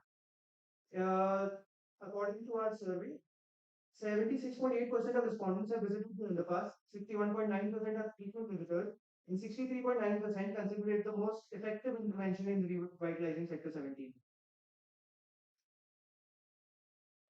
The interactive flow fountain in the central column serves as one of the most engaging elements of Sector 17's revitalization, designed to not just draw families, but children and visitors back into open space. It functions not only as a visual feature, but also a playful urban element that encourages participation. The fountain has been particularly successful in creating moments of joy and interaction, especially during evenings when it becomes a focal point. Its rhythmic water patterns and lighting makes it both aesthetic and experiential, helping restore a sense of liveliness to the planet. However, inconsistent maintenance and seasonal operations issue often lead to downtime, limiting its long-term appeal. This is situated in the middle of the Neelam Plaza and attracting many new stakeholders, including kids, who interact with the fountain and make the plaza lively. According to a survey, 74.4% people have visited this and 48.2% did not visit it. This is also a place with more social media reach and has attracted people to visit just this. Coming to the amphitheater, it is located behind the top town hall and it was envisioned as a cultural venue for performances, exhibitions, and community events, reinforcing Sector 17's identity as a civic and cultural hub. But our survey revealed that 52.3% of residents remain unaware of the amphitheater's existence, indicating that it has yet achieved its intended impact on footfall and activity. Nonetheless, its central location and spacious potential make it a key site for future activation through cultural programming and community participation. Together, these interventions, the urban park, city map, pedestrian underpass, the interactive fountain, and amphitheater, represent the collective attempt to reimagine Sector 17 as a vibrant, inclusive, and people-oriented urban core. While each has achieved varying degrees of success, their combined presence signifies a renewed civic intent to reclaim the sector's lost vitality and restore its role as the living heart of Canada. This slide summarizes the impact of the five major interventions in Sector 17 as part of the 2018 Holistic Revitalization Plan. The bar graph at the center show the frequency of visits, overall engagement, and perceived effectiveness of each intervention. We can observe that the pedestrian underpass has been the most visited and it is considered the most effective intervention by our respondents. The floor fountain and the Chandigarh map also show significant engagement, while the urban park and amphitheater attract fewer visitors comparatively. On the right side, the pie charts reveal user behavior and preferences. In 2017, the majority of people visited Sector 17 primarily for shopping, with fewer coming for recreation or leisure. But in 2025, this significantly changed. 29.5% people visited it for shopping, and more started coming in for community management. Interestingly, when asked if they prefer going to malls over Sector 17, the responses were almost really split. 52.6% people said no and 47.4% indicating that while further interacting with growing audience, yet it maintains still remains a strong draw for significant portion of the market. Overall, these findings highlight that the urban interaction started to be introduced activity and engagement in better setting. Our final slide shows snippets from our process, site visits, photographs, newspaper cuttings, and related research that help us piece together the story of a changing heart. We talked to multiple people well versed with this, including architect Vivekananda ma'am, who did a thesis on Sector 17, Dr. Vivekananda sir. Multiple research papers on Sector 17 also helped us understand it more. Our principal, Dr. Samita Mehta ma'am, guide us to the knowledge, led us to the team who was part of the project, that is architect Rajiv sir from the Chandigarh Administration Architecture Department and David man of the Urban Planning Department, who gave us help to the people. A survey included people in all age groups, which helped us look beyond. We talked to shop owners who have been there for many years, some even from the beginning of Sector 17 to see how this helped, including Mr. Arvind Jain, the owner of one of the big shops that is open at Sector 17. The findings highlight that while these interventions have begun to reintroduce life into Sector 17, the process is far from complete. What the sector now needs is consistent maintenance, community programming, and policy support to sustain this revival. Sector 17 still holds immense potential. It's not Can I complete? It's not just a plaza of concrete and corridors, but a living testimony of Chandigarh's evolving identity. And perhaps it's time we stop calling it a dialogue and start recognizing it as One that feeling, one me that. Thank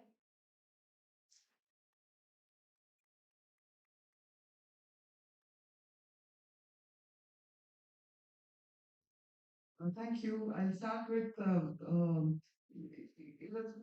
I'm very excited because you're looking at a new recent project, so it's very interesting to see that. Um, there are two things that I would have liked to see more of to be able to appreciate what you're talking about. The first is when you all introduce yourselves as having two different relationships to the city. I thought, oh, so we're going to see one kind of insider perspective, and but that unfortunately didn't carry through in the rest of your presentation. The second, actually, in this case, it would have been nice to see more of the design, the place. A lot of what you were talking about, the transformation was happening on that one cycle act. I think really this is where we need to see as architects what we talk about is the design of the space and the difference it makes to the activity. And that is the bit that unfortunately did not come across very much. It's difficult to appreciate the transformation because we are not able to see it. So it would have been nice to see a little more of that. Thanks. Also, just to add to it, I think it's more an urban design analysis. It needed quite a bit of drawings and diagrams, as Manus also mentioned. Uh, but how does it fit to this photos? Can you please? Some you want audible. Hello? Yeah. Yeah. Uh, how does this fit to the entire conference theme? Because it's a interesting and at least verbally it is interesting urban design analysis of the impact of certain interventions into sector 70. But how does this fit to the larger theme of the conference and just struggling to understand if you can make it right? So, ma'am, the major themes that the conference was focusing on was globalization, changing climate, and technological advancements. I think all three of these were a reason why Sector 17 was starting to lose its purpose with the coming up of Lante Mall and all of those malls in the industrial area. So, looking at these factors, how these factors started minimizing the relevance of Sector 17. So we But the analysis is on the five interventions onto this, but it's nothing to do with the malls. So it's counteracting what the malls did, how the malls reacted, how people reacted to the malls in the presence of Sector 70. So there is a thematic thread which is missing in the entire presentation because especially when it is a research, you need to connect these points rather than independent analysis like here and there. Right. So there are two pet peeves that I usually have. One is when people start talking about the Tejo Mahal that was built with Taj and etc. And the second thing is about Corbusier's role in the design of the I don't know, we'll get to these a little later. Can you just go back to that slide? I wish that as much as you all have tried to look at this, that if you actually had read Norma Evanston and Nihal Pereira's work, you'll realize and actually seen the Matthew Nowitzki and the Albert Miller plan, you'll actually have seen that he just topoed their plan and straightened it out and passed it off as his own. All right. Two or three things I wanted because and it's not having that. It's like the way that you're raised in there's a new revanchist history in which Albert Mayer just quietly seeked out the prophet. He was pushed out by this extremely obtuse man of Clayton and just took over the project. If you ask me, the failure of Sector 17 is because he didn't follow the actual schemes of the super block in here. All right. In fact, and if you don't believe me, there's wonderful correspondence between Clarence Stein, who's the father of the neighborhood concept, and Albert Mayer, where even after Albert Mayer is no longer associated with the project, he says we still need to see how Chandigarh is going to sort of come about because here we are actually testing out this function of the neighborhood.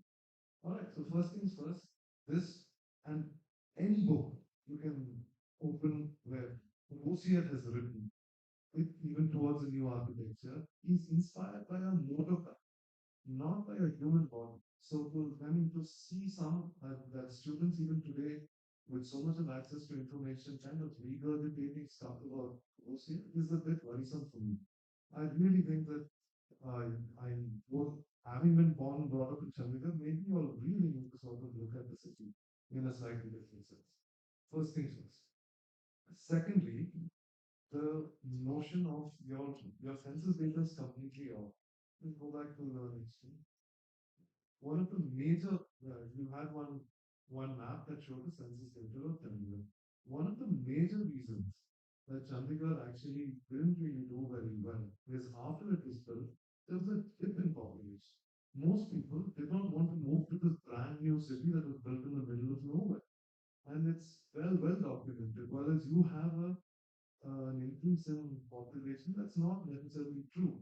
In the 70s, Chandigarh didn't have that much of population. And then there are other books that actually draw your attention to these things. It's very similar to Brasilia as well. You build these brand new cities in the middle of nowhere, and people are actually quite circumspect about moving actually. So there's a story of Chandigarh here that's problematically sort of portrayed.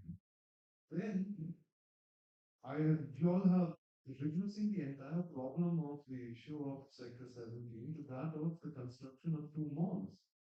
Chandigarh was designed as a city.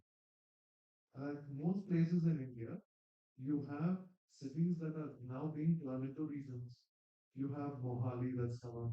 There's an entire population and a set of infrastructure that's being provided in Mohali. Even most people would say, I don't want to go to Sector 17. Mohali is much better, which is completely absent in your analysis of these things.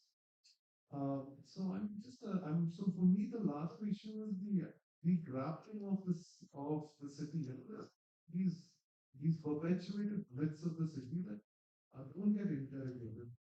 If you saw the if you just go back to that plan again that you have, just look at the way Sector 17 stands out as an ISO as opposed to the other sectors with the greens sort of moving in, etc.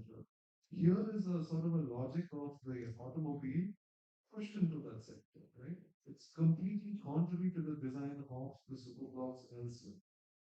I think there's something that is perhaps the first place where you'd start. Why was that the case? Instead of that, you all have celebrated it. In fact, wait, that's where I'd actually start with all of these because these the inner neighborhoods of Chandigarh, etc., immensely droppable, like impacted it. Now they're all transformed. But still, I think there's a lot of that if you'd actually gone back to your historical analysis, you might actually have come up with a very different sort of understanding of Chandigarh. So for me, the problem is that I think that the way Sector 17 is located within the story is problematic. The urban interventions per se, I mean, this got me so riled up that I really didn't pay too much of attention to the rest of the interventions. But if you go to that slide, like I had the same problem as they were having. Like you have five red dots. All right, I don't know which dot is what. All right. Then there are these black lines that go to the edge of the image. Right from that red dot, one is going all the way down, and then it comes to the edge of the side. And so I'm trying to understand whether that's a long-term intervention, which is here. Like I'm not sure what is what here. It's not clearly marked. And I think that's a failure of as architects can't be so complacent about our things. Now, what is that? And that dot in the middle over there next to 25. What is that? That is the Chandran map. and it, and you know, I don't know. Is this rendering done by someone else or have you all done this? We got this plan as the Chandran administration office, and they they will implement it everything. These interventions, the 20 distribution of the these are the planned interventions that are to be done or are in process of being done, and these are the 20 15 is cycle track. But see, that's the thing I don't understand. The need, okay, so there's underpass plus cycle track, is it? So like I would, the way your drop is placed up there, it's under the 15. I'm not reading it as 2, I'm reading it as 15. Yeah? Up there, underpass. So I was thinking that it's a cycle track. So I think, the point is that yes, we may get, I mean, people may be very helpful and will give you information, but what you do with that information is important.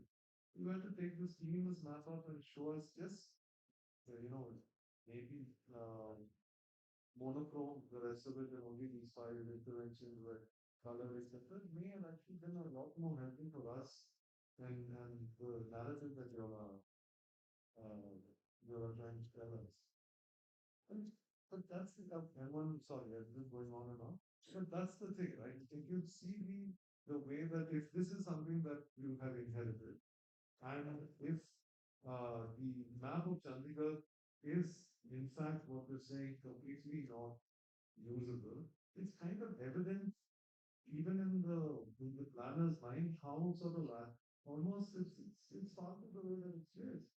It's something it's almost you can without it being built, if it had gone for a design fitting, they would have told you like there's nothing that is going to keep people in here. The way that the form around it is placed. So I'm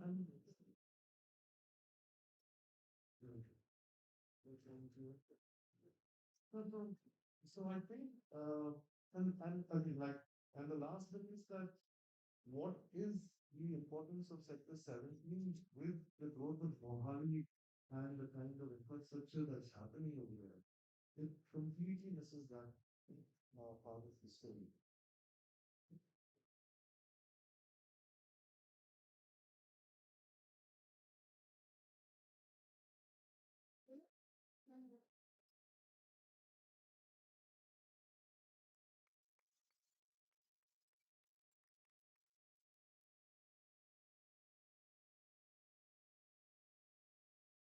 Thank you for the presentation, yes, and Anna. Remaining presenters, please note that we will be adhering to a strict timeline of 15 minutes of presentation, and we shall not go over that.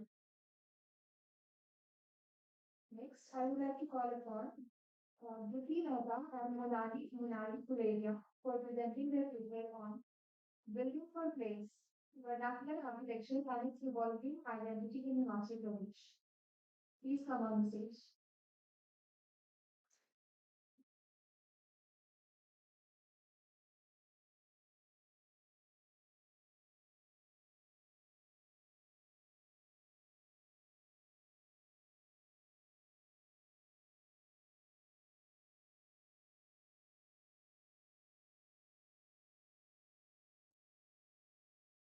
Very good afternoon, everyone. This is Vicky Yamunari, and we are presenting our research on building for place, vernacular architecture and its evolving identity in Himachal Pradesh. This study explores how architecture reflects identity shaped by local context, culture, and environment. Our focus is on Kullu region, studying vernacular, modern, and hybrid houses. We focus on examining new materials and ideas, transforming architectural identity of Kulu under these three parameters that are ecological, physical, and social economic. Through comparative case studies, we explored the architecture of Himachal Pradesh evolution over time. Architecture is just not a means of shelter. It reflects how community connects with its environment and way of life. Vernacular architecture of Himachal Pradesh evolved naturally with local materials, terrain, climate, culture, making it inherently sustainable and also resulting in a distinct regional identity. But today, modernization and globalization are replacing these traditional practices, often at the cost of sustainability. We focus on understanding this shift, asking how modern buildings can still be rooted in place, be responsive to environment, and respectful of local identity. The concept of critical regionalism becomes central here. It emphasizes on designing in harmony with local context while engaging in global trends. It's about creating architecture that belongs to its place. Our work draws from these theories to understand how Himachal's evolving architecture can maintain its identity while embracing progress. We selected these three case studies from Kullu, a traditional cartoon house in the Shala village, a modern RCC house in the Shono village, and a hybrid house in the Rakar village of Kullu, each analyzed on these three parameters. Despite of the rich heritage, uh, aspirations for comfort and modern amenities has redefined the concept of luxury and driven a shift towards modern construction. So we'll be talking about that from further. Our first case study takes us to the Shala village to examine a Karpuni house. So Karpuni construction is a cater and crevice construction, which means that there are alternative layer of timber, sorry, uh, there are alternative layer of timbers and dry stone masonry without using mortar in between. The Karpuni style of construction is pinnacle of vernacular wisdom in Himachal Pradesh and has shaped over centuries. The The house was made in 1950 and is southwest facing due to terrain constraints. South, being optimal orientation in Kullu house, have ample solar exposure. It is also part of compact village setting. Hence, it fosters moderated microclimate and thermal comfort also by increasing shared infrastructure. Uh, The material used are locally sourced, such as timber, firewood, and deodar wood, which are sustainable, renewable, and have high insulating heat insulation properties. Um, uh, Adding to it, they are also naturally resistant to decaying, and they are also naturally resistant to decay. The 70 years old house is testament to it that the wood can be can be durable as well. Also, the stone masonry, the thick stone wall has instant thermal mass. So during the daytime, it absorbs it slowly and radiates it back to the indoors during the nighttime. Uh, the mud plaster adds to the thermal insulation of these walls and enhance breathability. Also, the mud plaster that is used is very easy to maintain. For roofing, slates are used which are durable and are very resistant to weathering from snow and rain. Also, as you can see the planning also has some passive strategies such as the house is surrounded by verandas and solarium over the three sides. Uh, the cow shed is also placed in the ground floor directly beneath the living areas. So the heat generated from the cattle and animals simply rises above and warms the above floor. The windows are very small in these houses to retain the thermal insulation as well. So because we are using local materials only, the house has low embodied energy, and because the construction method is also manual, it reduces machinery and fuel use. Moving on, the core of Harmony structure lies in its construction method, that is flexible interlocking of wood and stone. So during a seismic activity, it it absorbs and it absorbs and moves the structure rather than resisting it. Moving on to the socio-economic perspective, the structure is deep rooted to its cultural identity. It used local craftsmanship and had adapted and is a very adaptive building.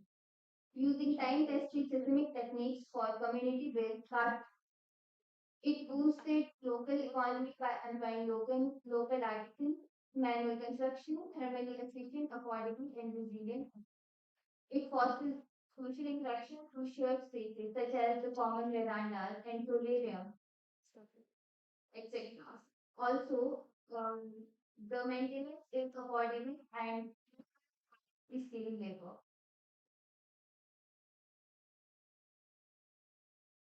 Next, we'll be discussing the case of a modern house in Vishana village.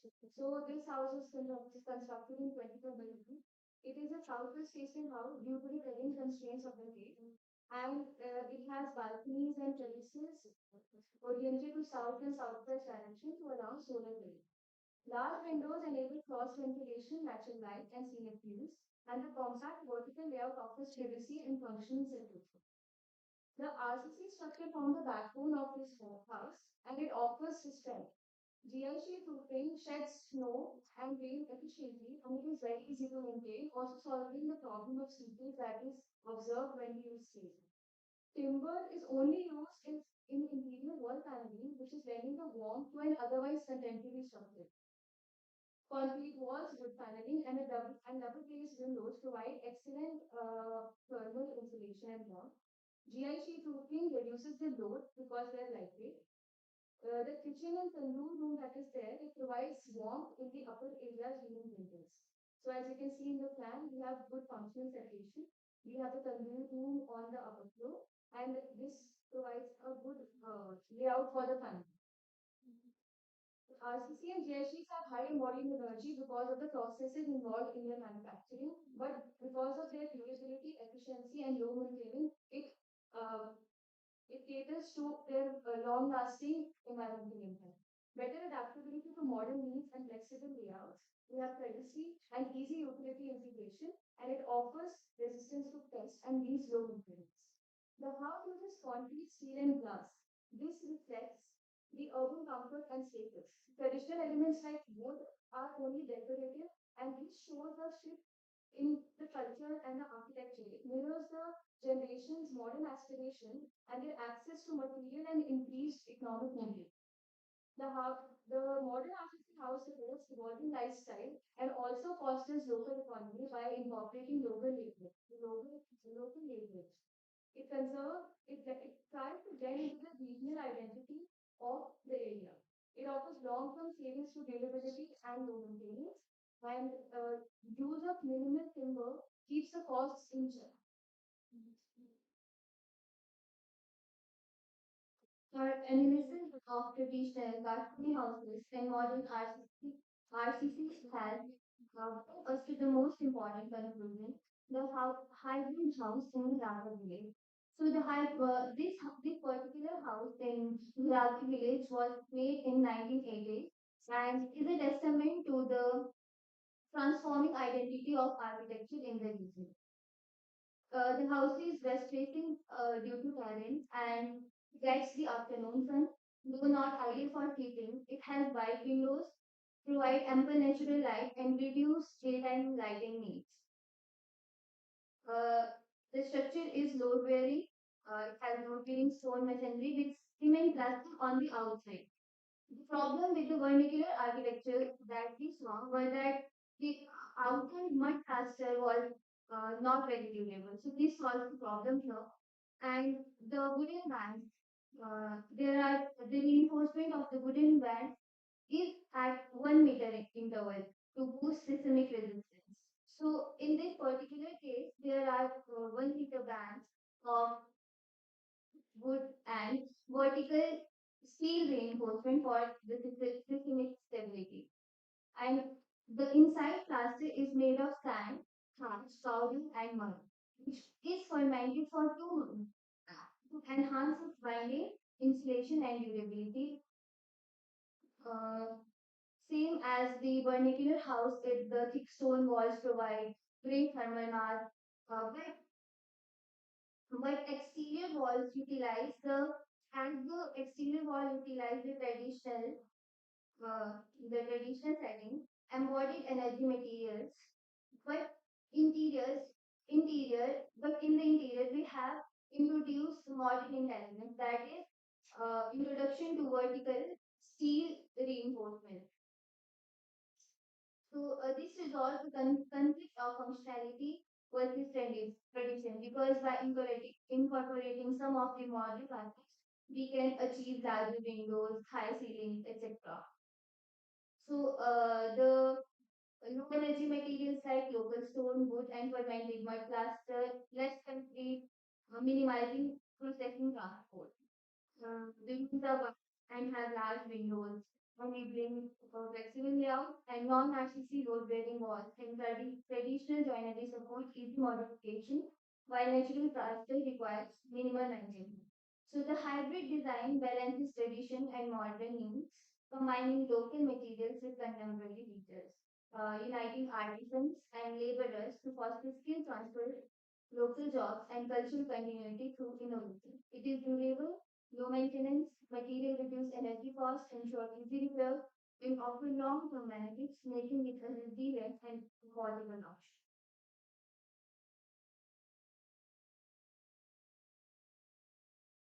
So in the end, as we discussed the hybrid house, we like to conclude all of this. The natural Platform architecture offers thermal comfort, output resistance, and regional identity. However, the purely traditional system falls short in addressing modern functional needs.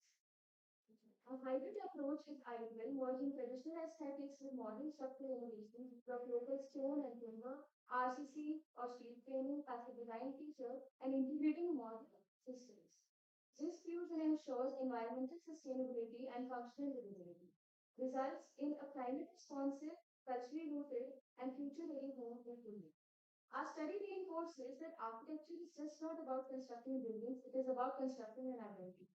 Materials come from land, when form evolves from terrain, and when spaces nurture community, architecture naturally becomes sustainable. Modernization, though inevitable, need not erase this identity. The way forward lies in balance. Innovation grows from tradition where progress honors place and uh, structure. And the structure continues the story of its landscape and people. Building sustainably truly means building for the place from the place and which is spirit of that place. Thank you.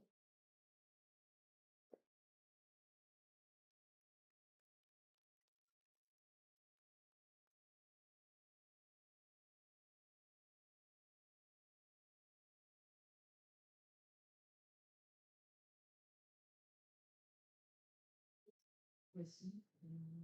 How digital are these functional organization of these newer houses different from any contemporary building? It's the client is talking about prototyping and it's the same getting show the it's just part of their early program life service. Here it is very different.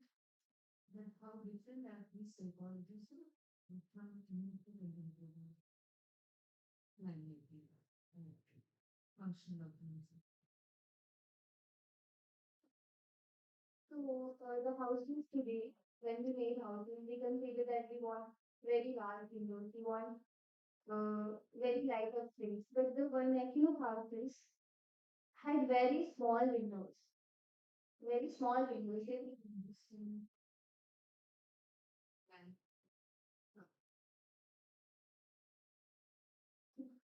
yeah,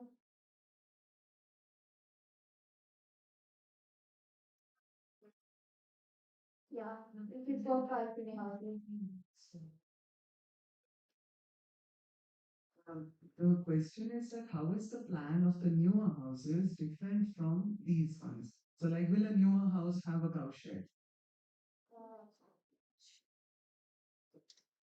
So when the newer houses are inspired from the cities, like we want a big 4 BHK and a big space for living space for us.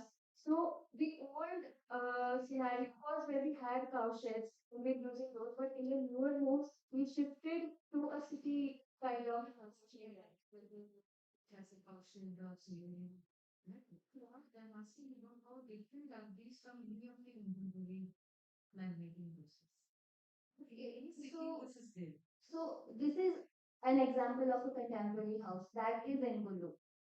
So we compare the evolution. Like first the houses were like this, and then they were like in the middle they were like this. What I'm trying to say is the contemporary plan making for the functional organization is okay. No, no, no. Refers to any of the No, no. Same as singing three contemporary pieces. I don't see any difference. Actually, We evaluate this. yeah. So what we are actually trying to say is that we want to go in for a hybrid approach. So where we are balancing the needs that were there earlier and that the needs are now. So we are talking about having an RCC frame, but then we're using local materials to enhance the thermal comfort. That is how we're looking at it. So a high contemporary house in Pune is trying to mimic the vernacular house. Is not exactly taking points and things that are actually valuable in that, not taking context from the local identities. Because we are saying that any contemporary functional organization works with this place. No, no. Actually, well, I think your understanding is wrong. We only studied the evolution. Like this is the example of contemporary house that you are also talking about. We are also talking about. So this is not what we want. This is not what we want. We want something that Let's take in Bangalore. System. yeah, Let's take in Jaipur, which is did.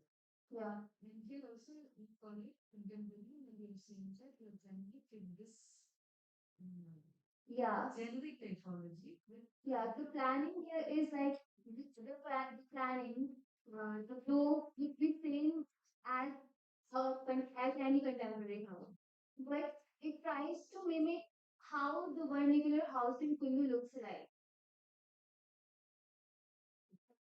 I think I think a lot of the questions are arising from some major issues in terms of, I think in a lot of the other students' cases, we ask them to sort of, they're looking at big picture and not understanding the smaller details. I think your study generally suffers from the reverse. All right. Himachal Pradesh is undergoing a very interesting situation where there's a rural reunification of the state rather than urbanization. Because most people, given the importance of apples in the region, and Kulu is a major thing, most people are actually leaving their traditional settlements and actually building chalets, which go to your last thing. They're building chalets here because of the money that they're able to get from their apple plantations. A lot of them are also guest houses and B&Bs, etc. All right, so there, in that sense, their children no longer live with them. They're sent to Delhi to study in the so-called global schools, etc. So this is what's happening. In fact, the villages are emptying out. I mean, Navy has written some wonderful work on this, where no one wants to stay in the earlier they would stay in the villages and then basically go up to the plantations during harvest season. Now they're living in the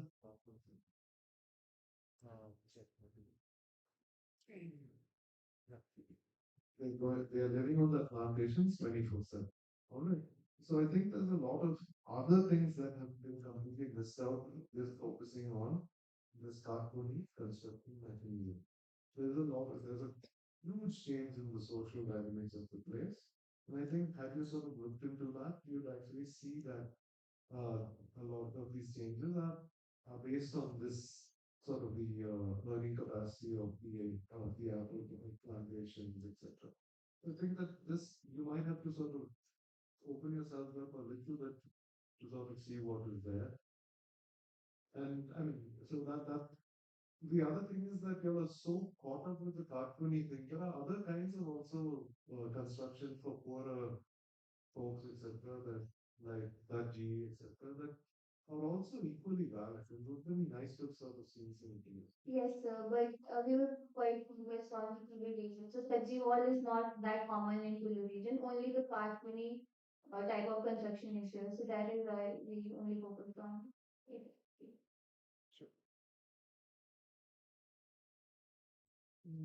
Thank you.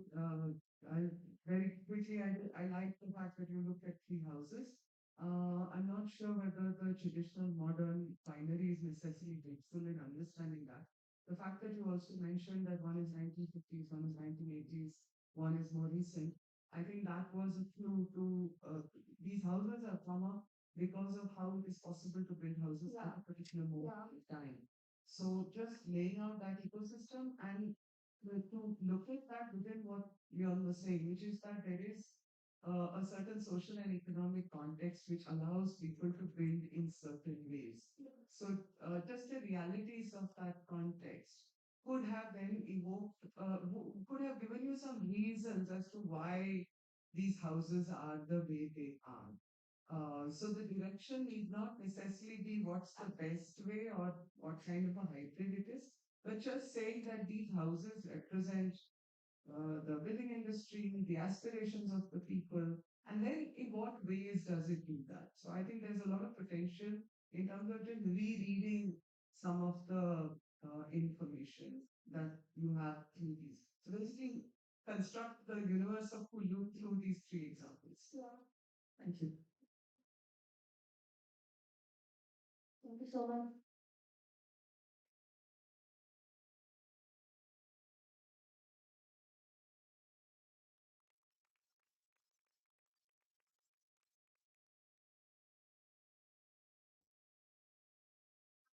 Pierre Monali. With that, we move on to the last presentation of the day. I would like to call Vedshri Kulkarni and Sneha Gambawar to present their topic. More than a facade, reviving heritage through meaningful design.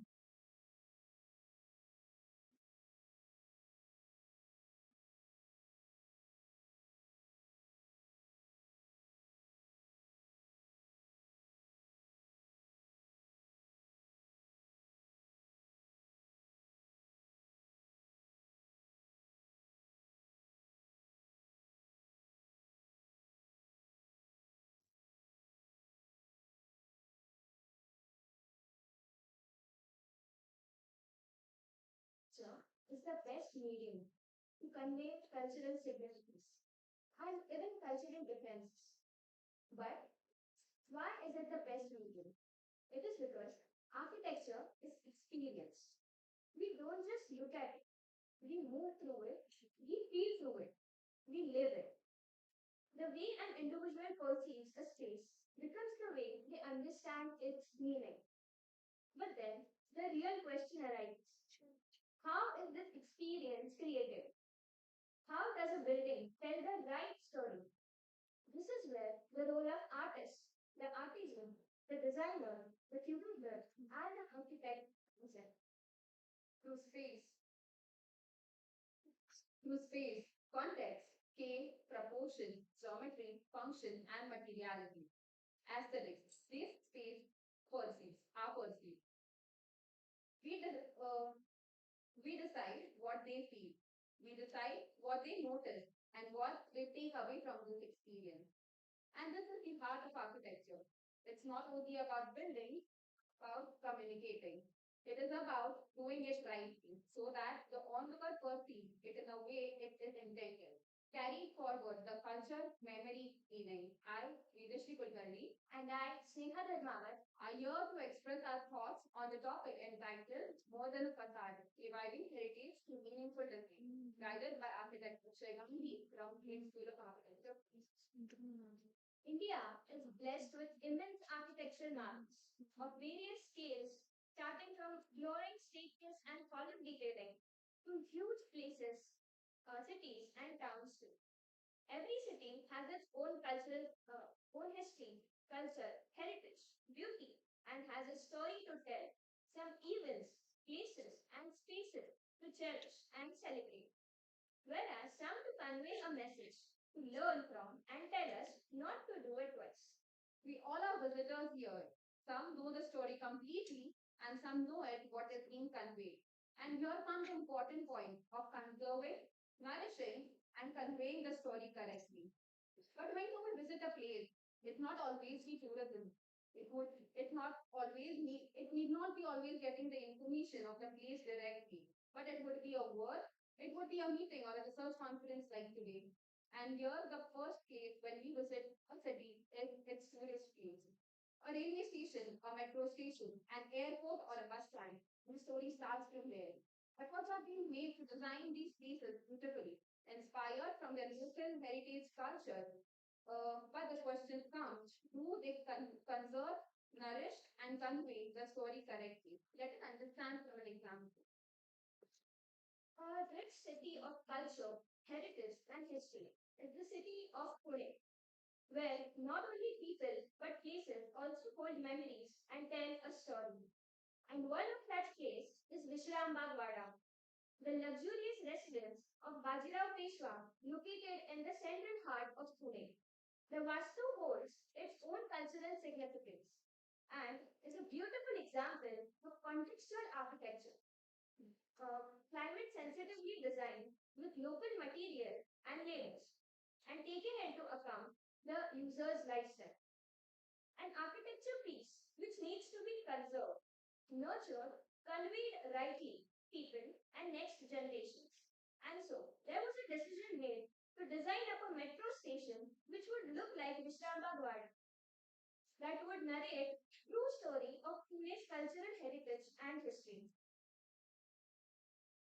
The Wada reflects the pride and rich architecture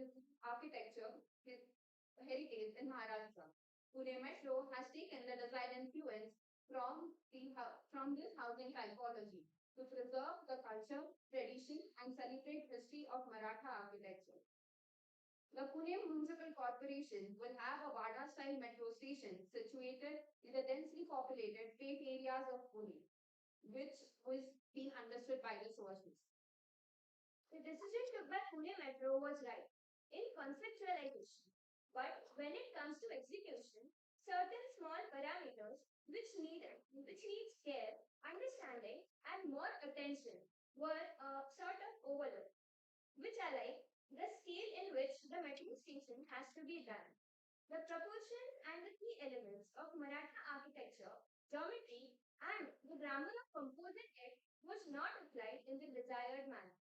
This is an elevational detail of a residential typology of Vada, which is approximately 9 meters in height and is usually divided into three segments. The first is the ground, the first floor, and the second floor, being a mezzanine or a parapet, which is done in the local materials like timber, stone, lime plaster, and sometimes natural colors too.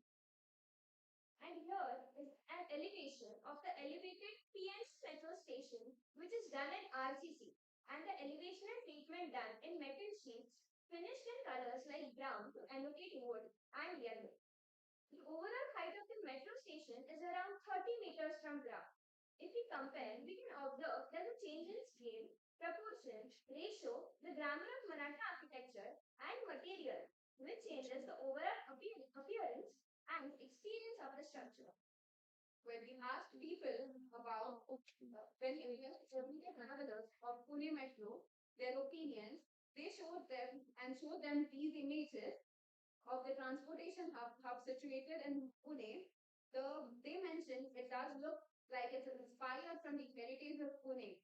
The 30% people said that they feel the same emotion associated with these monuments, out of which 50% agree to this idea of preservation, heritage, culture, and architecture, art and craft of the city. Further, when we asked people about their thoughts on these structures, some said it can be done better by understanding elements, adapting original techniques, proportions, and making it context-driven designs.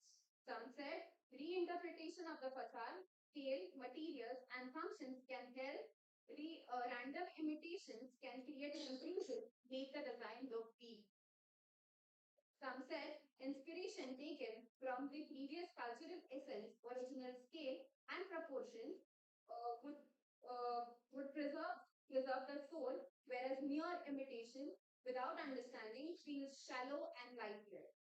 And if these elements are not taken care of, then maybe a Maratha architecture inspired design could relate and resemble to Jaipur architecture too.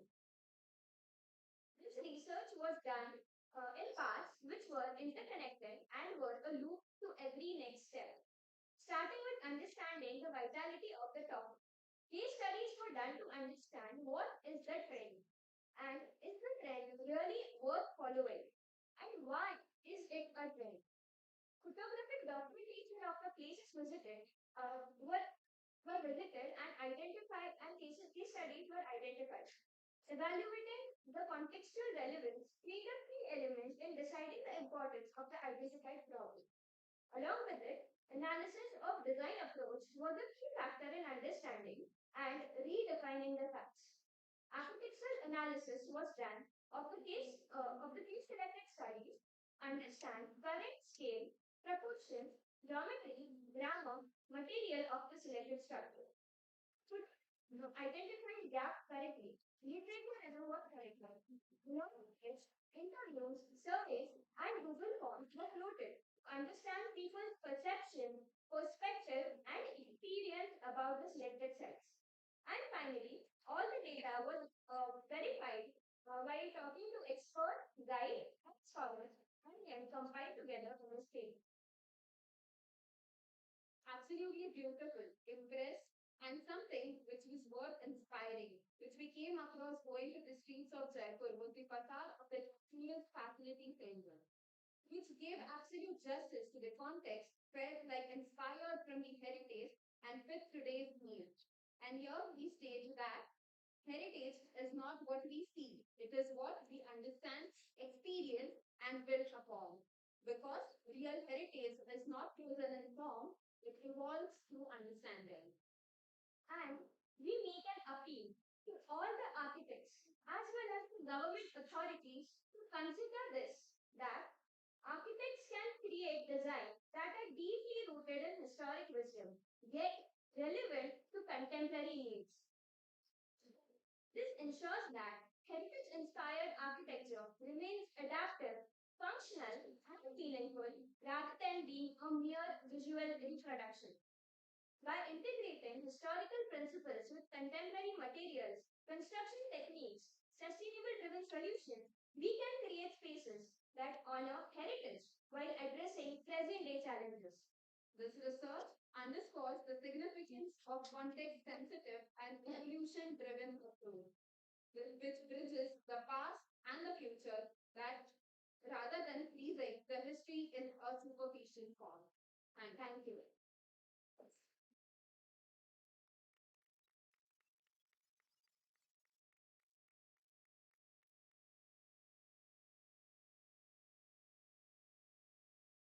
Thank you, Sinance, for the presentation. I think the problem statement is interesting because we are talking about the visual presence of true result making, making the heritage, and especially when I tell us it's much beyond that. So that point is not, but I think it's really, I think we could have gone little more deeper into understanding what more we need to do. And have to come sensibly.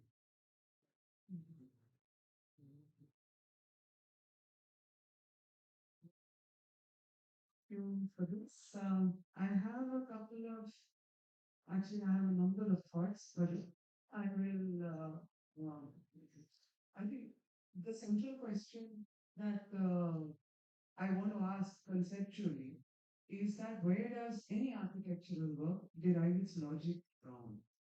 In your presentation, the assumption is that it must derive its logic from historical forms, right? But the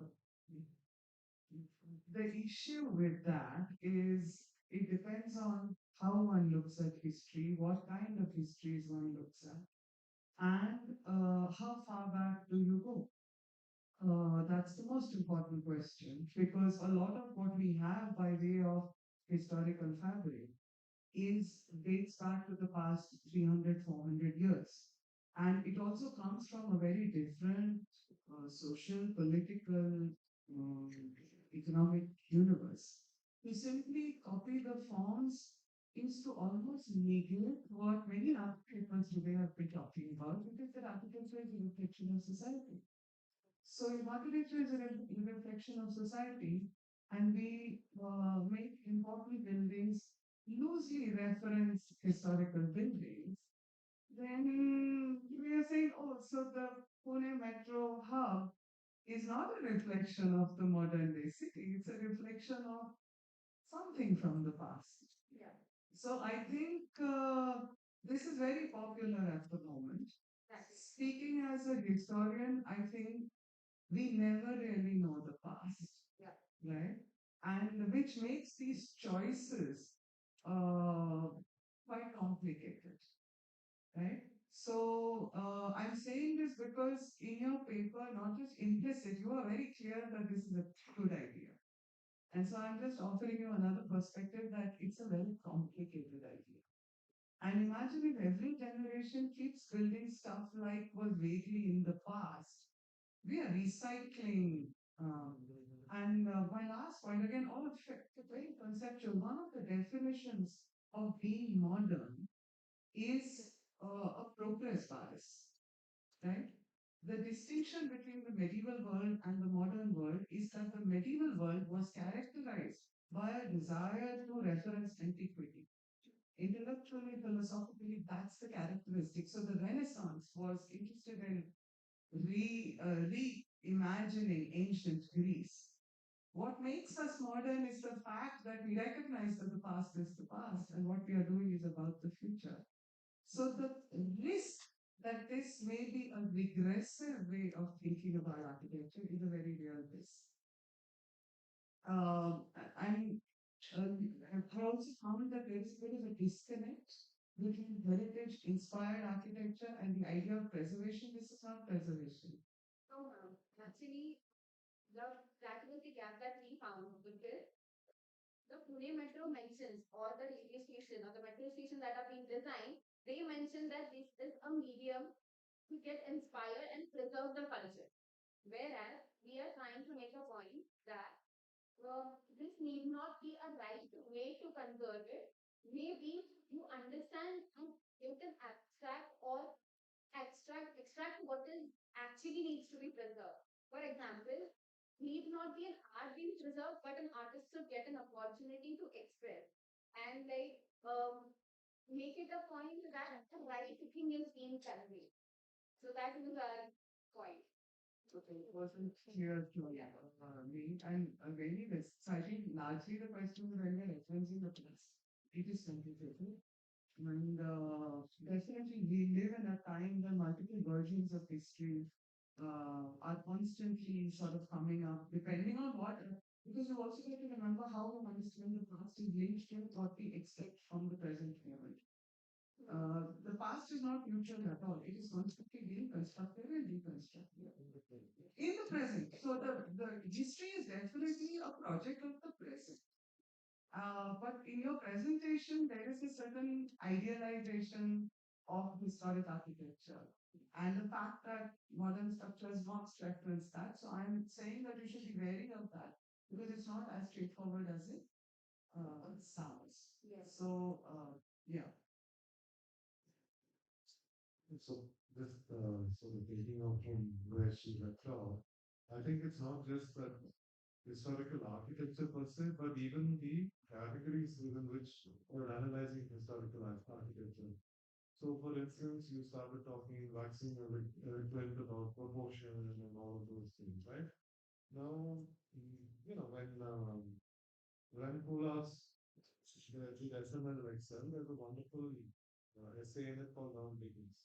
And in Witness, he says that the most architecture today is experienced through the elevator, the thing of the elevator. So this notion of proportion and scale and all of that is actually an antiquated notion of even understanding architecture. So I think that there's a problem there. In fact, not just the architecture as the artifact, but the categories in which you're understanding architecture through the sort of really the decaying form space and all of those. Is one of those things that really, I mean, I think you're doing yourself a disservice because architecture is now even understood very differently. My other thing is, what do you mean by evolution-driven approach? So actually, we wanted to say that not forgetting the roots that we belong to, like respecting the culture, heritage of the context, even adopting the. What is evolution really mean? Yeah, so it should be using the current trends and to what do you say should fit into the needs of the should fit the contemporary needs. No, that's not what evolution means. Huh? extensively. So I think there's a lot of very weird things like anyways, I think that that's another trigger for me. So I'm wondering what we mean by this. I think we could sort of relook some of the major terms that they're using. But I think my one point is that I think in the category, if you're looking at architecture, has changed. So I may not necessarily and I think the form stays so it's very antiquated. We are trying to say that this proportion for this building should have been replicated, and this was not inherently sort of there in your argument. You take a scale change over here and all that. Mainly because it's that understanding of the categories of what you know. We had a form, we had a scale, we had a proportion. Those are now gone. Things of buildings have changed to the motor car, to the elevator, etc. It's completely different now. So what are those categories that you sort of look at in your building? I think also need to sort of get within that.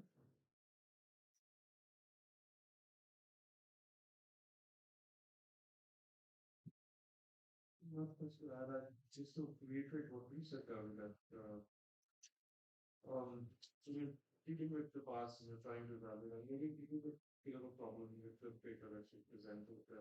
Maybe it's something that we need to pursue, and it is an interesting thing to think about. And there are all of these layers in the political, social, even what Bjorn is talking about, and what is our perception of architecture when we have screens and we're talking about architecture in the sense really flattening sort of environment.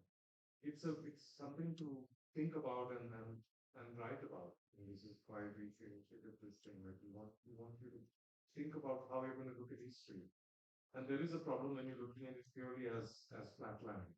That there is an elevation, and so I will evaluate the elevation and then make a start with that. Maybe there's more to spend some time thinking about why those varas look the way they do, not purely as aesthetic, but as a result of a certain kind of lifestyle, certain kind of social construction.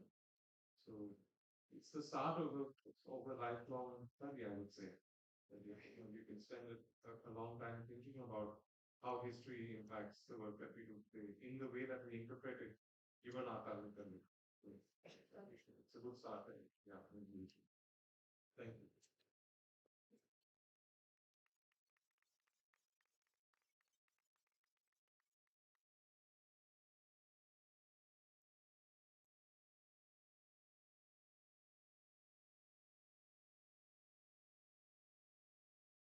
As we have very clear presentation. With that, we come to a conclusion for the presentations of first NASA and ELSER conference. We can all take a small break now before we begin with the felicitation and the panel discussion. We can break for you now.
So I believe that, whoever was a part of a NASA as a student will always remember NASA. Yeah. Okay? So the fun and frolic is one part of it. For actually whatever they have learned out of that, and because I have seen that the students who are going for NASA as such would come back as such, and the performance would improve. Because they have seen something which is actually better. I believe NASA plays a tremendous role and has a fantastic future ahead for Indian students. NASA is an institution which brings together the future of architecture in India. And for these students to come together on a common platform, I think NASA has the sky is the limit as far as what NASA can achieve, and has been also moving in that direction. NASA is one of the largest students' organization in the world, and it is associated with a lot of other organizations globally, and it is an organization for and by the students that allows them to network, to become more holistic individuals and not just professionals. NASA for me has been one of the most important events or the learning which has happened to me when I was in college. In the first year, I remember we were the third batch and we went to Bombay, I think the NASA in 85, 80, 81 or something. It happened in JJ school, and when we went there, it was such a important eye-opener for us there. And seeing the work from different institutions and the different events and the different competitions and the associations which we made, these were so important in my student life. I mean, it happened every year. We used to go for that. Of course, very, very happy NASA Day to you and to me. I request everyone to please have a seat.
Everyone, please take a seat. We shall start. So what time will you get back to Bangalore? 6:45 is the flight, 9:20 will be. It's a direct flight. Yeah, it's a direct flight. On basis. Okay. So they were saying that they can reschedule it to 8 o'clock, but then I'll reach at 10 and then 2 hours journey to home. And like late night. Where do you live in Bangalore? Actually, our city is around 47 kilometers. No, I know. My sister lives in Bangalore. So I live in Bangalore University. Oh, Mysore. I know, it's nice. I mean, in the sense that I grew up in Pune, so I had lots of relatives in Bangalore. It's like near Hyderabad, Bangalore. No, up in the Ooty part. Oh. I would like to call Jen, the National President of NASA India, Rishika Samir, the National Secretary of NASA India, and Javinder, the National Vice President of NASA India.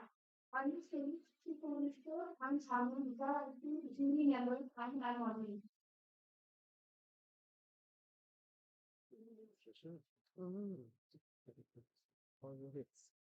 I rushed back to my when I give them the specifications. These guys have it's I would like to invite on the stage Sir Vijay Ramachandran,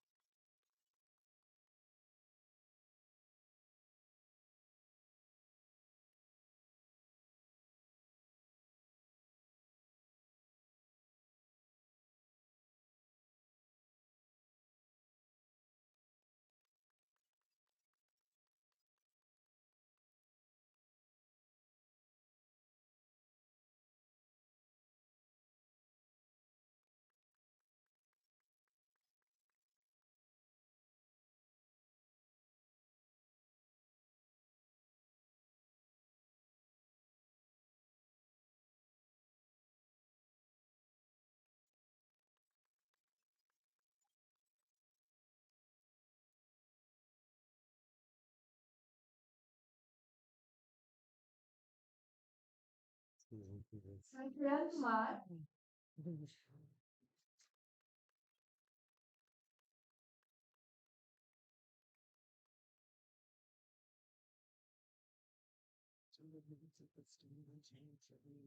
But he's suffering this Russian.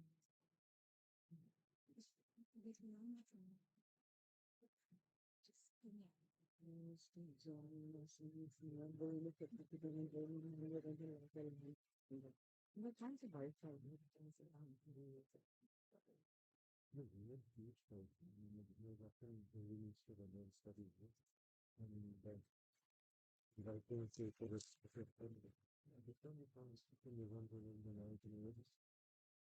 I would like to extend a warm invitation to our distinguished jury panel, Dr. Anita Suchiran,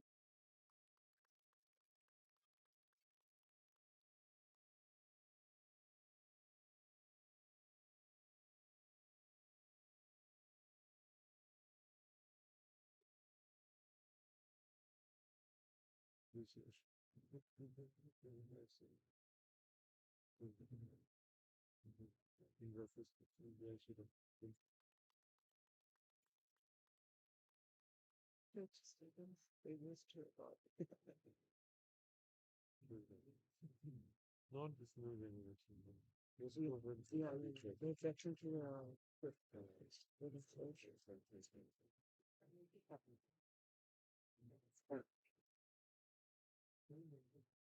Dr. Gauri Bharat,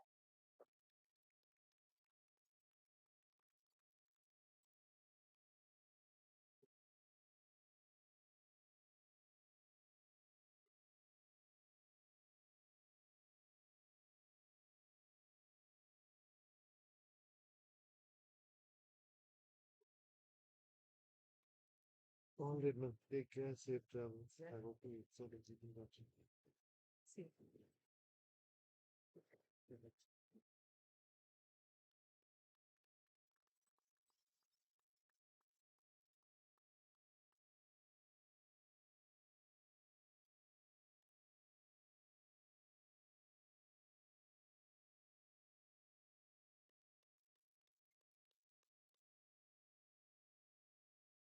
and Dr. Leon Angelo Morenas.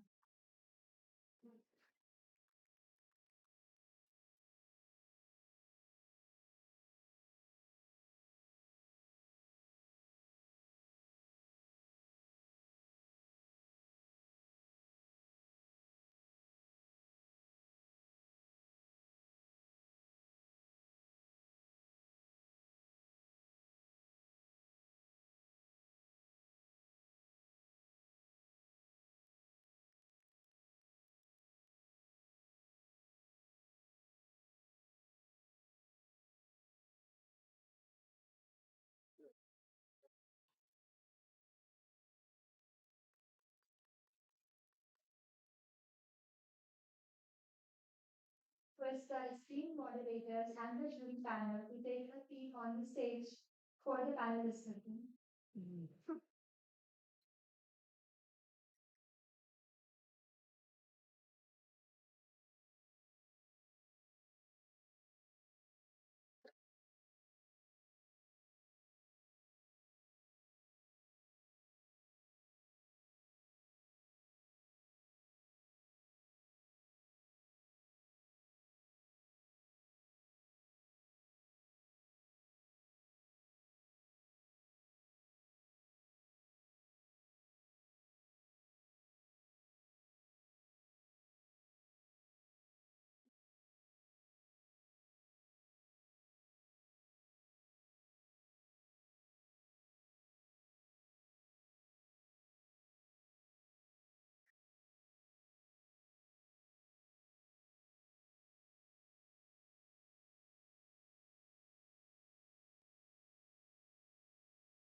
I would now like to call upon the stage Vivekananda, the 68th-year National Advisor of NASA India, to moderate the panel discussion.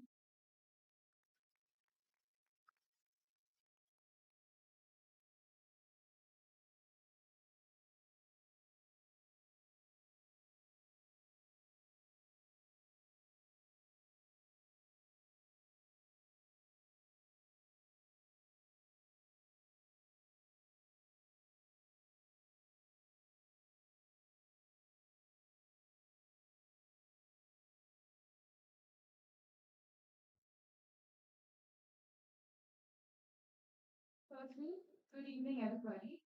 Thank you for being here. Immense gratitude to everybody on the panel. So before we start, we like to understand our panelists a little bit more. So we love for the panel to introduce themselves. Like we know the joy is really like 100 hands. But a little bit more about yourself and how you relate yourself to architecture and what has kept you going into the profession.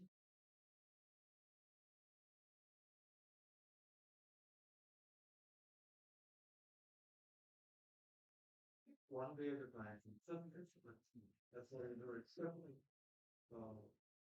yeah, so I got a practice in Bangalore for 100 hands. My wife Sunita Kundur is my partner. And we met while working on NASA. So NASA is very better and been very productive for me. Yeah, so we have a small practice. We do mostly institutional work.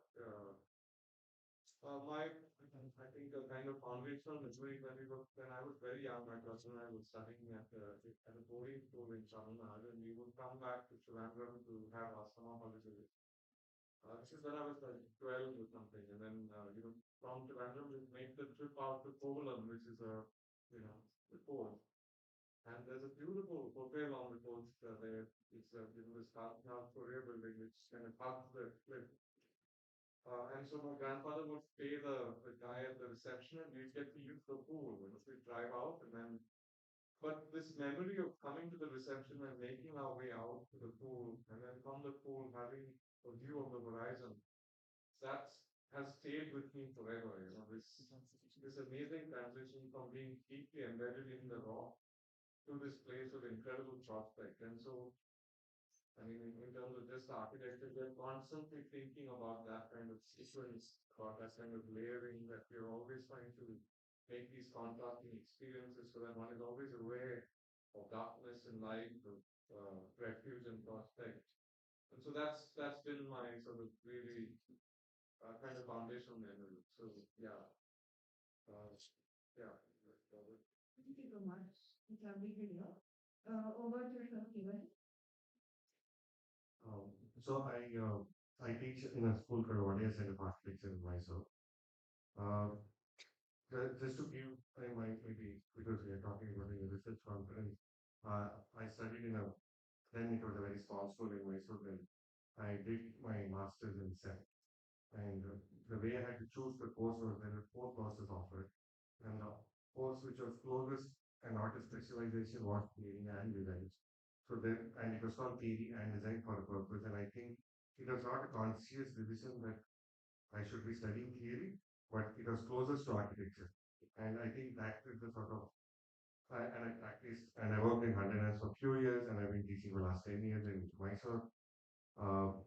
Means in our everyday teaching, we are also trying to negotiate to talk about ideas and design together. Even like we had a thesis class yesterday. So in that context, I think I would see the conference. That's where my interests are also. Means I also like drawing and talking about ideas at both end of the spectrum. So I try to see where can we balance. So, Thank you so much, sir.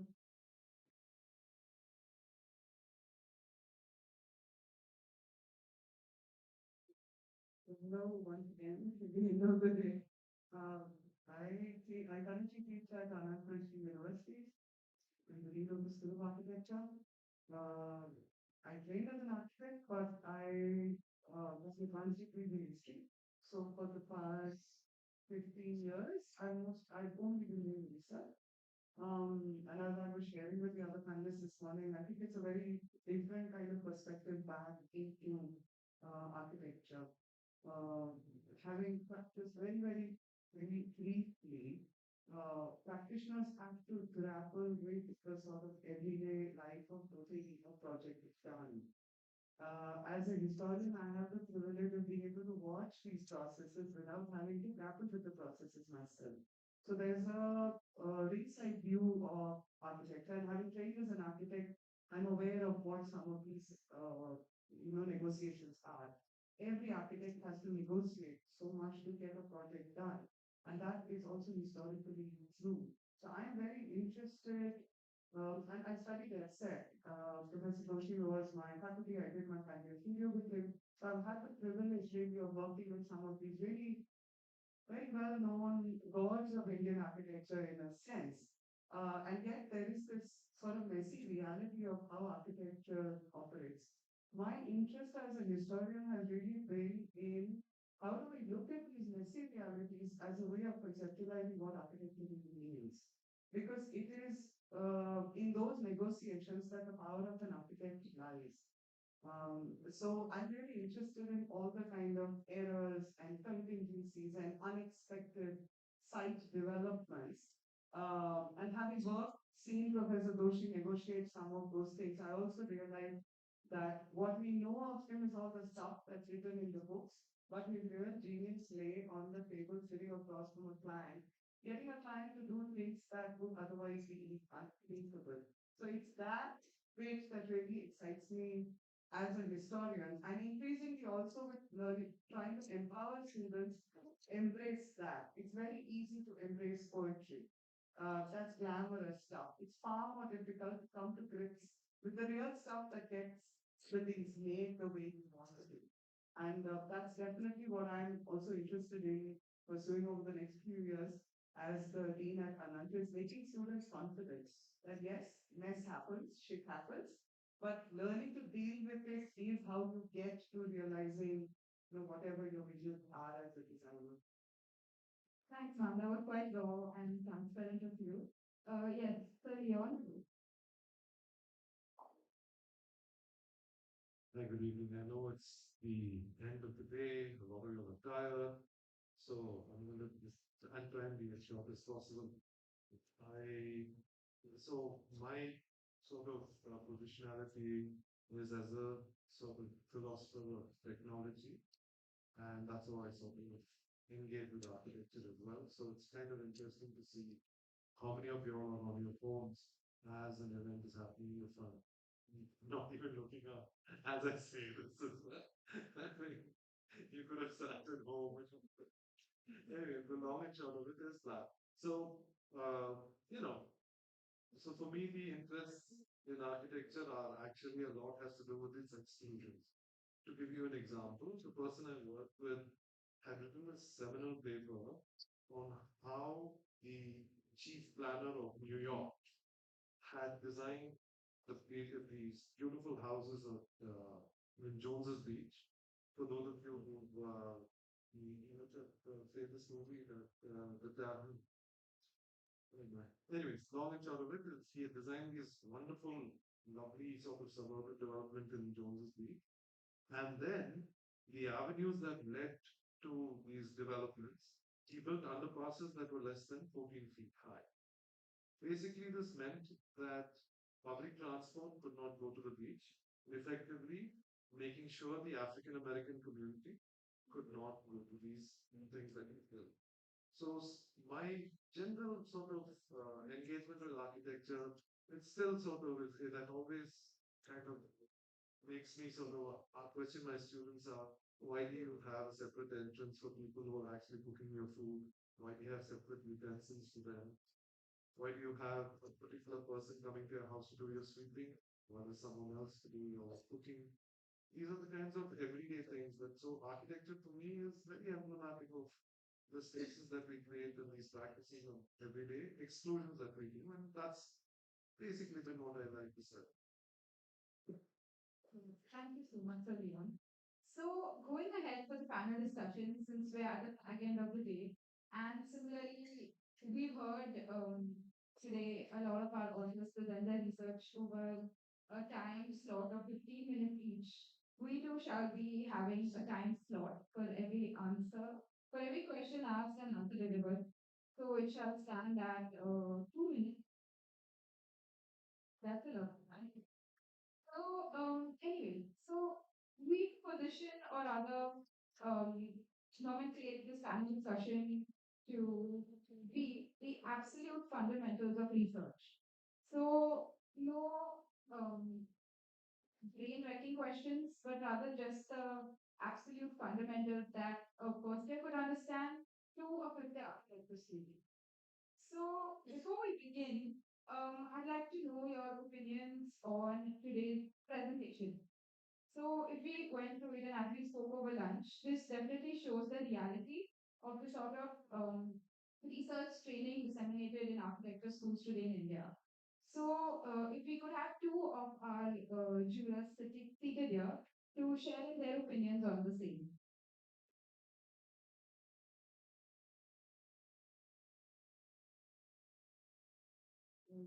So since I have to speak another 2 minutes, I think the big questions raised by the different papers definitely present the fact that architects, future architects, all of you, remain interested in big questions of what is the relationship between architecture and society, architecture in the past.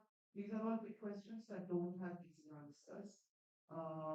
So that would be the fact that that commitment remains is very, very promising. An ongoing long-term commitment, which is that, so how do architects grapple with social realities, economic, political realities, when what we are primarily trained to do is buildings? And that is where the research bit comes in. That how do we learn to think about the world and architecture's relationship to the world? It's a it's a question that has been around since Arundhati Roy and Pradeep Kishan made in which Annie gives it those songs. They are also architects who struggling with social realities. We still are. But I think that is definitely an education question. That how does one train architecture students?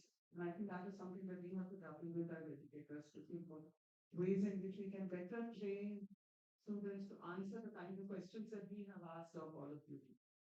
Yes. I'm sure our authors also be able to learn in hand. Yeah, but Right. So, if I were to sort of look at the 11 presentations, one of the things that,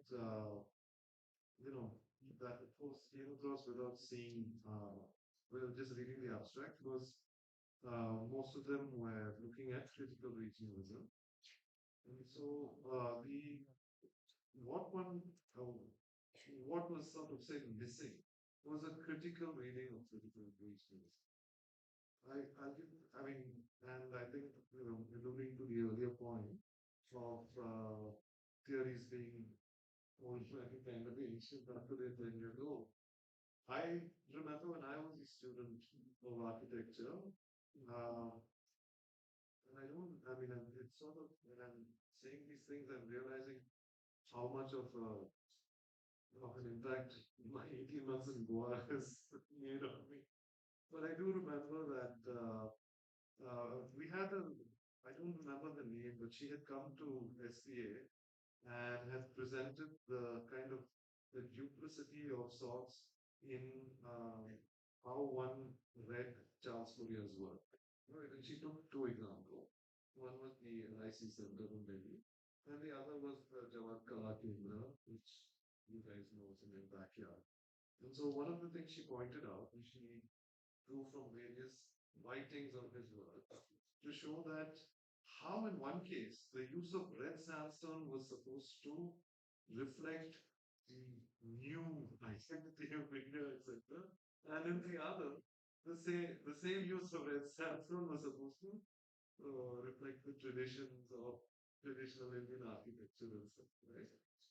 So again, critical regionalism. So I wanted to see some student actually grapple with it and really wrestle with it, rather than take it as a stable category that you'll just apply it to you.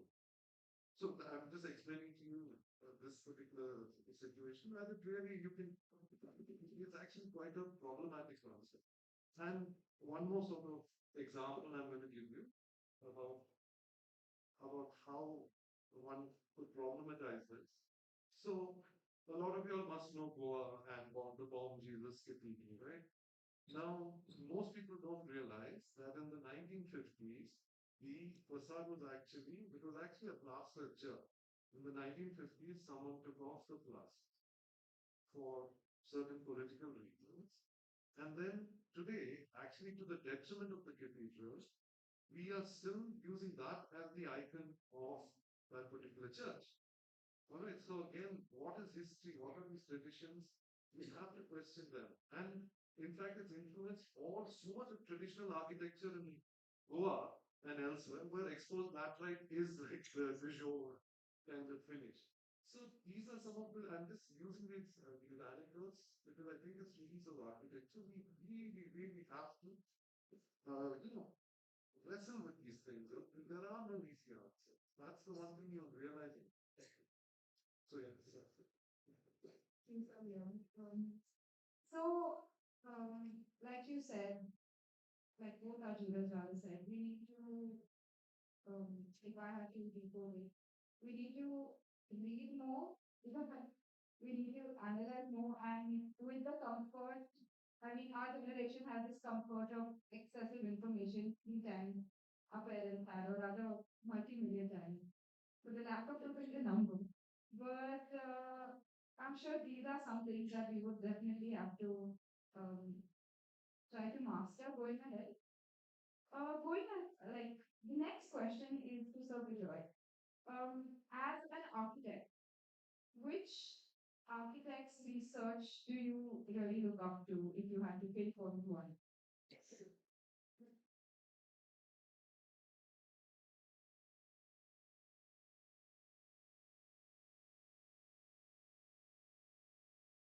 Well, very recently, like I was mentioning earlier, there was this conference in Goa, and I was tasked with having to prepare to engage this architect called Neil McLaughlin, who is an Irish architect. He works in London, and so stealing time away from the office, I took 3 days to just bury myself in looking at his work. And what I found is, there's this wonderful, sorry, I'll take a little long, but there's a wonderful essay by T.S. Eliot. This is 1902, or very old, so I don't know how it has a count. But what he says is that, there are these two kinds of things that as a creative person you're engaging with. The first is a knowledge of history, the canon. What is the canon? What are the greatest hits, if you will?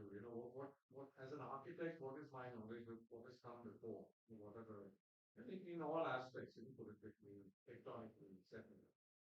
But then you're also charged with the notion that you have to be contemporary, that you have to somehow voice, our contemporary, our present situation with the climate change crisis and the technology that we can come to. How do you bring these two things together? And I don't know the answer to that one. I'm searching to figure out a way to mediate between these two things. Our own always limited knowledge of history and our always limited understanding of the current moment. And with Neil, the thing that I found with Neil is that he was grappling with this in an incredible sort of depth.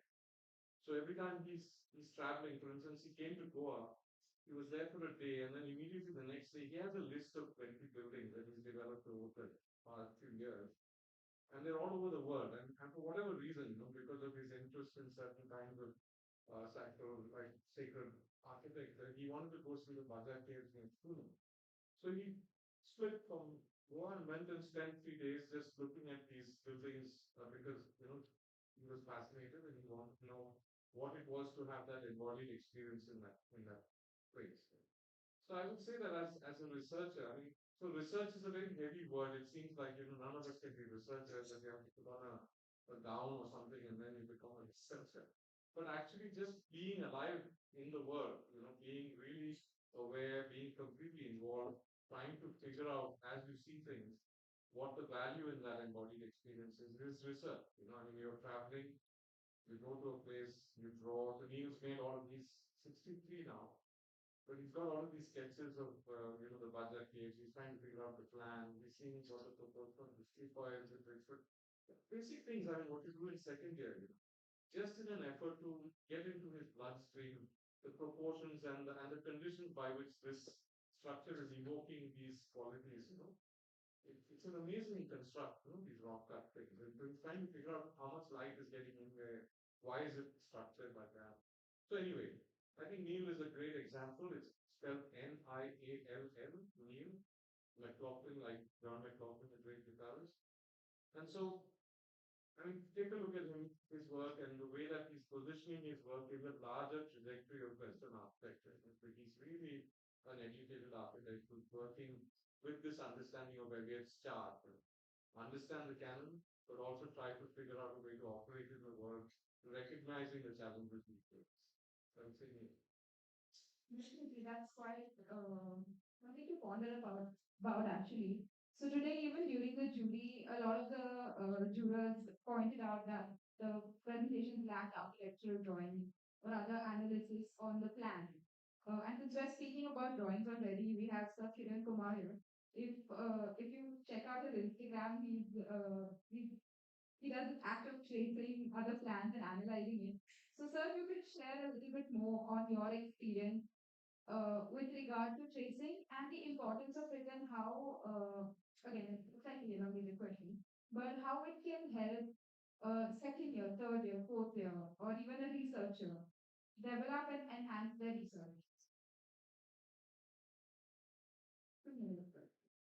Well, cool. So I have this basic theory that as an architect, you don't have to know how to draw, but you have to know how to. Because the starting point for all of us is the same. That all of us can trace really well. You might be good at drawing because I think I had the pressure of drawing well, freehand drawing, like can you draw birds and trees. But I think if you leave that part, the drafting part and the tracing part, I think gave me a lot of freedom to sort of draw carefully and look at it carefully. And the idea happens when you trace again. This might sound very because tracing paper is so now to find a tracing paper in the studio is a rare thing. So when you trace, you're also reading what's below, and you can also deviate from what you're reading. It has this double layer thing. So I find it's still most useful to the tracing. And to build it on research, I think the word is little. I feel what we do as designers, I think the format of research is slightly different. That's what I was found it surprising that when you're comparing mud in three ways, why would you make a table? And the table was the most consistent slide in everybody's presentation. That's not the way you think. The table is an outcome, maybe any set of drawings. I think if you find, or even just to give an example that the Chandigarh project, yeah, so if you say that this was how the original plan was done, and maybe you just drew over it how it is changed today. It could be a piece of research. Research doesn't mean it has to be tables, it can be drawings, through drawings, or it could end with a drawing. I think that is something I want to do as a whole question today. That's something I'm sure we all can start integrating in our architecture student life going ahead. Thank you, sir. Now, going ahead to man. So you mentioned after a certain jury that theories are a product of its time. And you mentioned, and you'll be mentioning again, that something that if you're referring to something that is post 10 years old, it stands to a certain extent irrelevant or maybe largely irrelevant. I mean, it's okay.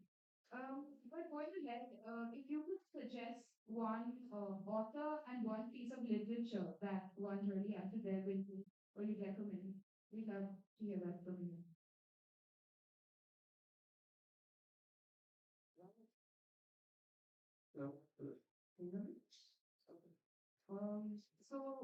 Irrelevant, as I should clarify that, irrelevant as a way of looking at something now. So to give a simple example, we looked at Epochal report. Epochal report has a framework which today we call deterministic, which is that if this happens, therefore something must be. So there is a definite relationship between cause and effect. Today we recognize that that may not necessarily be true. So for instance, lots of people talk about rain. But our ideas of comfort, bodily comfort, the fact that we have air conditioning, the fact that we have bright lights, human ideas of comfort, etc., are very different now from what they were in the 1860s. So many of their grandparents, for instance, may not be able to sleep in an air conditioned room. But that's because their bodies are used to a different nature of comfort. So if we use ideas that are so far back from the past, we may be using them inaccurately. So that is where theories are definitely products of their time. With regards to something that I think is, so one of the references that I have used and continue to use is a book called The History of the World in 100 Objects. It started as a museum revitalization project. So we have worked of the British Museum in London. You would have seen it on Instagram where people talking about colonial people, etc. Well, the British Museum, the director of the British Museum, interestingly, another Ian McGregor, was a director of the British Museum in the early 2000s. And they wanted to do a project where they wanted to bring more people into the museum, not enough people were coming. So the British Museum has, I don't know how many millions of objects. They pulled out 100 objects as a way of telling the story of human civilization. So there is one object, one of my favorites, which I talk about in the history class. It's a mammoth tusk that's carved into the image of two reindeer. And this object is 13,000 years old. And they discuss, it's a 15-minute podcast. So those of you who don't want to read can listen to it. They ran this as a radio show. So every day, every week on BBC Radio 4, there would be a 15-minute podcast talking about ancient history, medieval history, and stuff like that. The interesting thing is, as a format, what that book says is that you can pick up anything and you can talk about what it tells us about that particular moment in time. So if you Google a history of the 100 words, somebody recently did that, okay, now 20 years later, what would be the 101st object? Remember, the original came out in 2004. The object they picked now is the cell phone. And we are saying that if you want to understand what current human life is like, the cell phone is what you need to look at. And they are looking at the range of objects. There are carved objects. From the middle of the 20th century, they look at the credit card. The credit card is something that comes up. So basically, you pick up anything, and it allows you to understand human society at a particular time. So that is my thinking, if I had to pick one. Okay, definitely. I think all of us should look this up probably on Amazon and try to get our hands on it soon. We just have a few questions more, and this time I'd like for us to 63 minutes, please, because we have a few students meeting this year. So going ahead, speaking about the impact of our research conference on a larger scale, if we had, since we have around representatives from around 300 colleges sitting in the audience today, this is quite an imperative thought or rather byproduct of this specific research conference going ahead. But I would like to ask you, Mr. Leon, if you could suggest a certain reform on how research is approached or funded in India in, terms of architecture. How can it be improved, or where do you see that specific, rather breaking the entire wall that needs to be rather changed? So that Indian architecture or Indian architects are published more worldwide, and our research is done more critically, especially with regard to students. So, I'm going to try and stick to 2 minutes. There are two sort of things that have come to mind that I think are problematic. One is that as architecture, now, so to give you an example, okay, let's start from the beginning. All right. Now, you see, the impact factor for the leading journal in medicine is 147. All right, sometimes Nature, etc., have impact factors of 400. The the impact factor of an architectural journal, leading architectural journal or urban planning journal, like 2.67. So technically, we don't necessarily publish, or that's not the way we disseminate our information. It's usually through books, first things first, and all institutions buildings that are so the thing is that we are already fighting a very difficult battle because there isn't that culture of publishing. So I think that, and the reason why I'm bringing this up is that unfortunately, as architects, our entire educational system is predicated on the sort of individual brilliance of some person, right? He's or she's with a building exam. We actually don't understand that architect is coming out of a cultural habitus, or how we work with them. So I don't know whether necessarily even what I could say this would make that much of change. And this kind of there will be existing conditional work there is. But that being said, I think it can be a lot more. I think, and here's the other, we're all academics here. So the public question is that we need to read more. I don't know how to sort of get you to read more. Like most of my classmates, I actually have my students, I actually have them read in class. Even if I'm going slow, even if it's one reading, I make sure that it's read aloud in class, so at least I know they're reading. But that's the biggest thing. There is no shortcuts to these things. There is no chat GPT sort of thing about your own knowledge of how you're going to understand something. So that's the, I think the big thing is learning to know, and that's all. Yes, thank you, sir. I'm sure we try to imbibe it. I would request all our panelists to send us a list of possible essays you appreciate, work or piece of literature you would like our students to read, and we shall ensure we send across to 60,000 students. So this tries to, at least add a little bit of nudge to the current generation to read that it was near. Um, Going ahead, this is the last question of the day. But before we do that, so Kiran, you wanted to take a slight survey of how many people to read them. So we could do that. This is the later plan.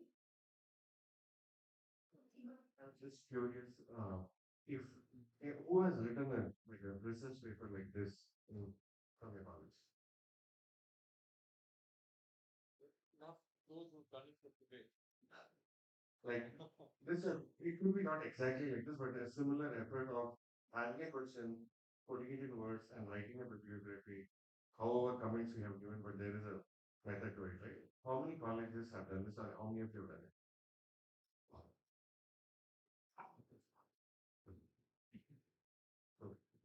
There's some. Videos of the college. Yes, definitely. So my last question of the day is to Ma'am Gauri. So this is something that will definitely be in many minds, rather the fourth or fifth year. But how does one get into research, firstly? If you could answer very simple words. So even like for a second I could comprehend it. And secondly, since all three of our jurors today had a PhD. So does firstly, does a PhD help when in architecture? And that's my question. The simple answer, rather than getting into research, the very simple answer is by theory and by doing lots and lots of it. You just have to keep writing papers. You can learn to put your thoughts into words or draw. And it is ironic when I ran a master's program in research for 20 years. The students used to be willing to write about it.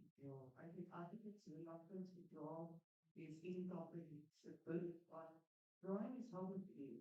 So you just have to do a lot of it, which also means that you have to face a lot of rejections. So, because doing research is struggling to develop clarity yourself. Whether doing a PhD is helpful, it depends on helpful for what. Doing a PhD is not going to help you become a better practitioner. For that, you have to practice.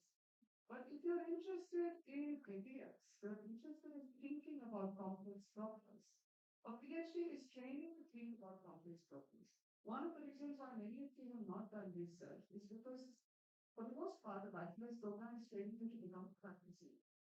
If you want to learn to research, you will need an advanced degree in this. So a PhD is learning to grapple with complex problems in terms of words, in terms of ideas. So that's it, yes, if that sort of thing interests you, definitely. Okay, that was quite wholesome, comprehensive answer, rather. Okay. But this is like something to if you're reading, Tough question we can have everybody. it's one of best advice for me. Like, if you don't have a pencil, you're not. The first point in research is to underline the thing you think resonated. I think that's the first step. First, make sure that you're read first. And even if you start underlining, maybe if this is not, I don't agree with it, maybe there's something better than it. Maybe I disagree with it. I think the first act of research is to read with the text in terms of this time.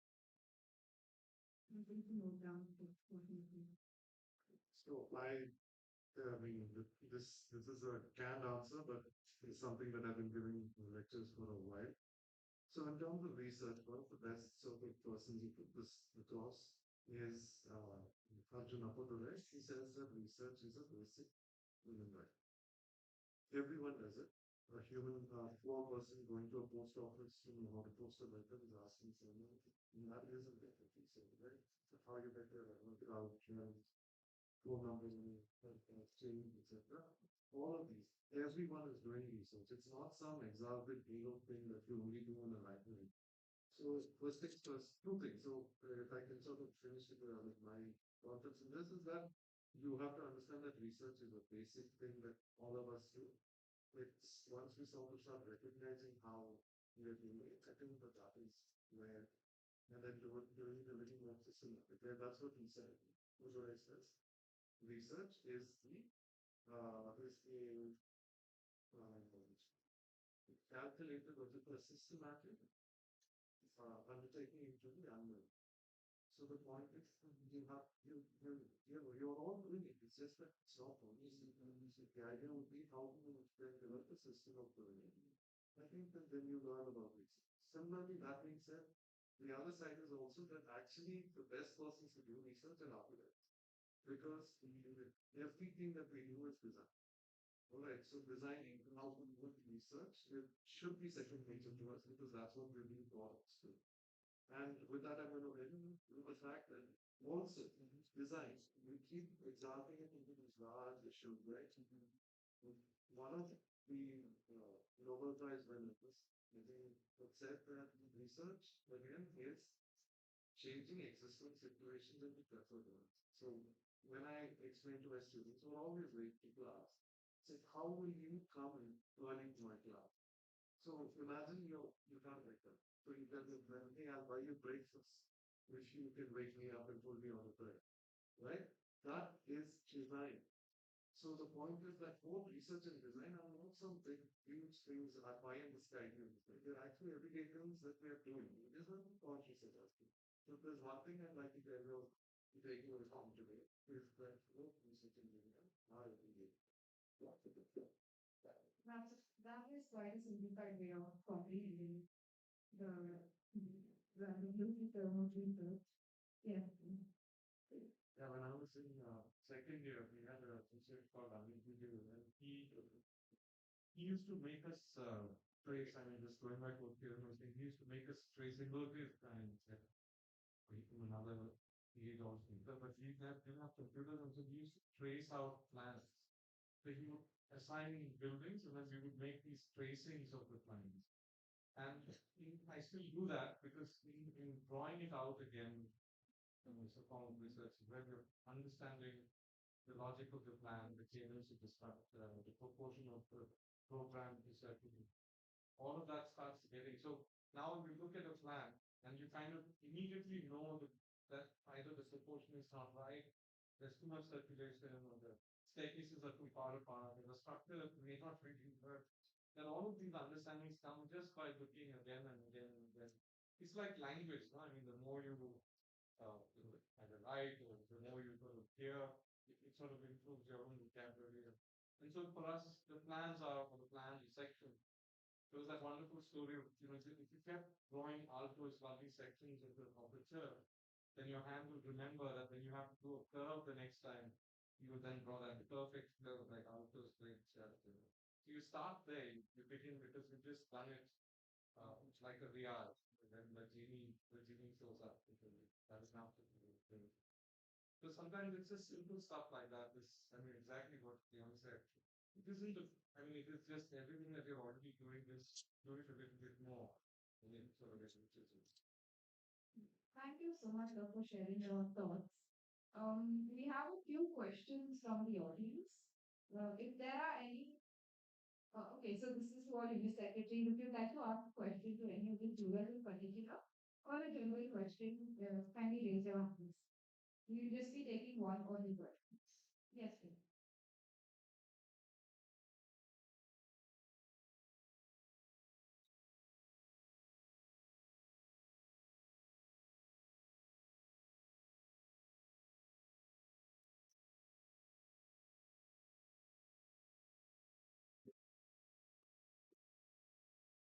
Hi everyone. Hello, I'm Sakina. I'm at the University of Sector. As we are talking about research in particular, I want to know that we as an architecture, we have a lot of information to, grab and capture. And unlike other, mathematics or scientific research, we are not looking up to something, one particular answer. While we research, we dive into so many other aspects. So if we are started with the vernacular, and while moving into it, we come across very different other topics like settlements or any. There are a lot of different aspects. So how do you, and one particular paper if you're writing a research on what topic? When you understand when to stop?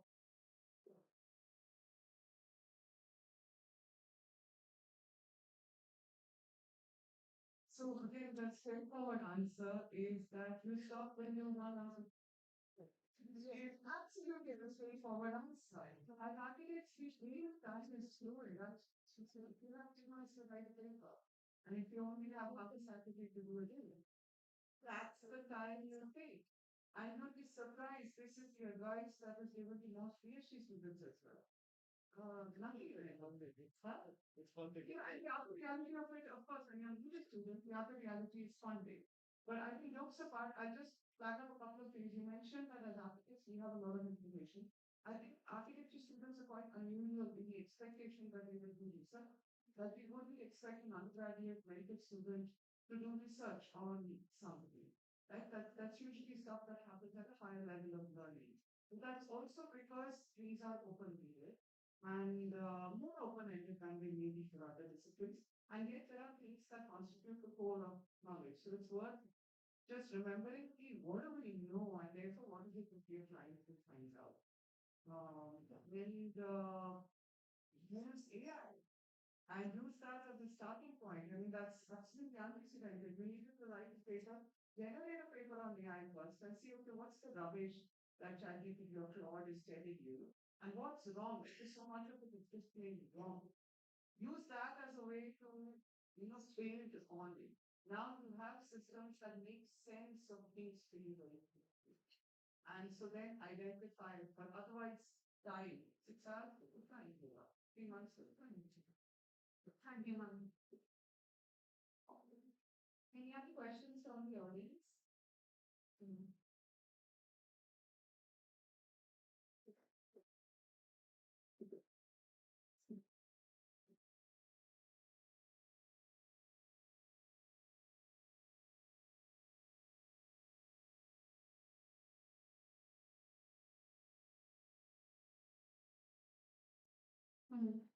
So we as architecture students usually find that looking for research or topics is quite difficult. So usually we tend to, as we saw today also, we tend to go back to our historical researches. So looking towards the future, what would be the topics that we should actually look into and what are the things that we should actually start thinking about while designing also and while doing research?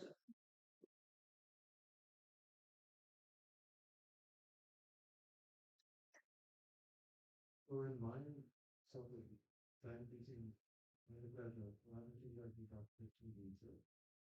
But when it comes to this phenomenon of planned architecture, so maybe it's not current, where the abstract would be doing architecture, science, architecture, and something else. So you also could know that. So the relationship that I find is that for students, it's, I mean, if there is one thing that I wish architects will do better with this stuff, this time.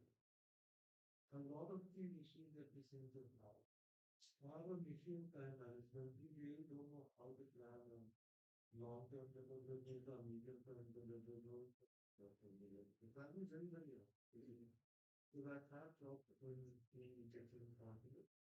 And if you have to put your food, so if you have to make sure that you put your house when you know your own bed, etc., then you're happy, I mean, you are happy with it. These students know that they have to think about it. Yeah, that is very, very different. In very surprised that actually how casual we are with our time. And it really has large term repercussions after the graduate. And since I have a chapter, so there's no one who can tell me. Like if you're going to be sitting in a city of 9:30, tomorrow you have children. What's the quality of the family life you're going to have? So these are some of the amazing things that the soon maybe we should all of this lesson, try to actually find out if you sit on it for 4 years, instead of saying, no, you need to figure it out. You don't think, you need to have confidence.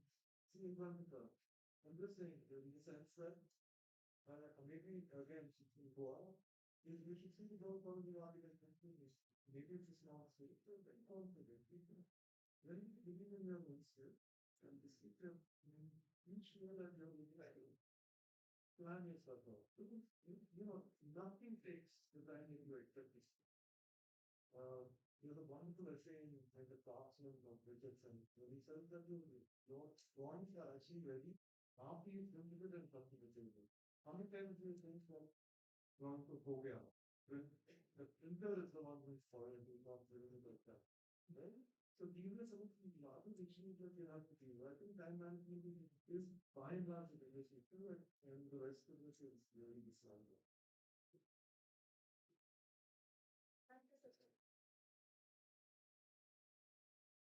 Yeah.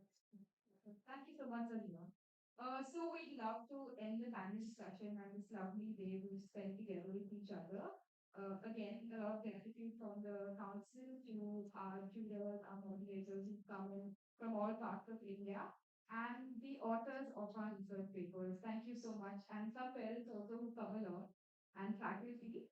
Thank you so much for coming along and also pushing the future of Indian architecture students to delve into research much more. Uh, Before we end, I'd like to share a few lines. So last year, a few of us were at Sir Satya Prakash's office in Delhi, in South Bangalore. If you know, he's an elderly architect quite renowned for sustainable architecture in that region. And he was telling us that he's quite old right now. And when we asked him, where do you see the next 30 years of India to be like? We asked all these radical questions to him. And then he told us this that, you know what, you're asking me so many questions, but you need to now start delving into thinking. We lack thinking architects in India. There are many doers, but people who reflect, people who think, people who research. And that is one of the reasons that gave us, this another reason to do a research conference per se, but even in general, I've tried to also apply that in my life. But yes, going ahead, that's why I shared it with you. So, yes, thank you, everybody. Have a good evening ahead, and see you at the next NAPA India event. Thank you so much.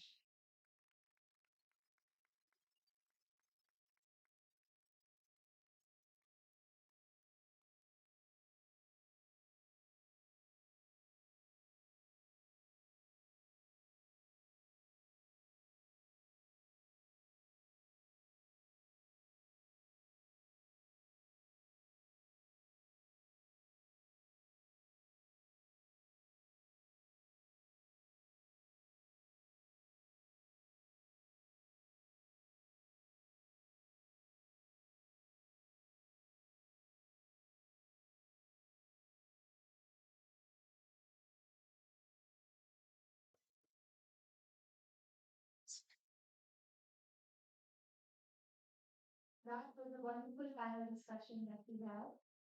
Now we shall move on to the most awaited event of the day, the valedictory ceremony for the Math and Young for the country.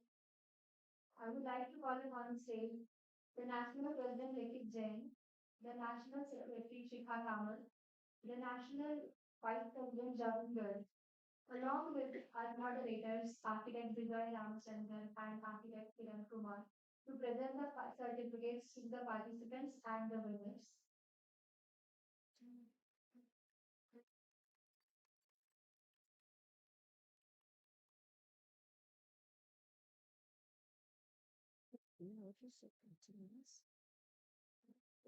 Yeah, okay. You want to know what's the bachelor is? What is that? So every year we have an annual theme. So It's the thing.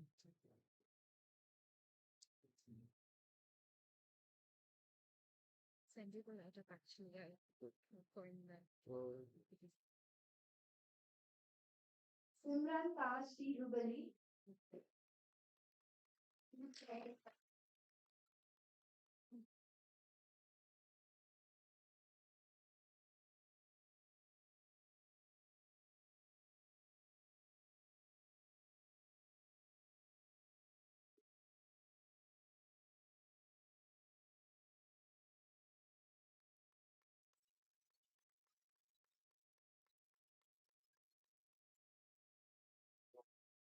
Sri Jain and Kashish Australia.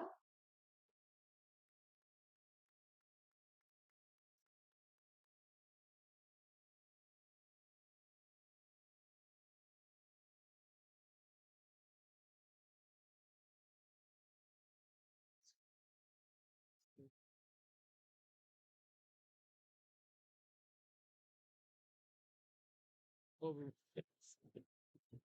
I would not want to be the Raj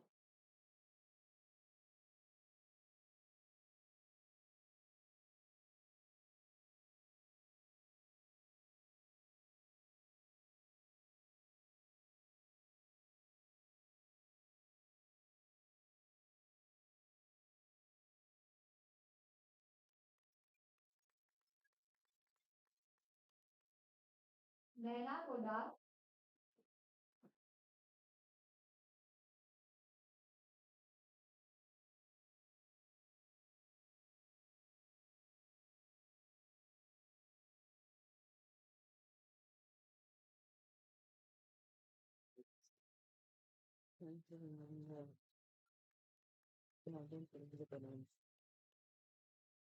Karan Bhagat and Khushi Jha.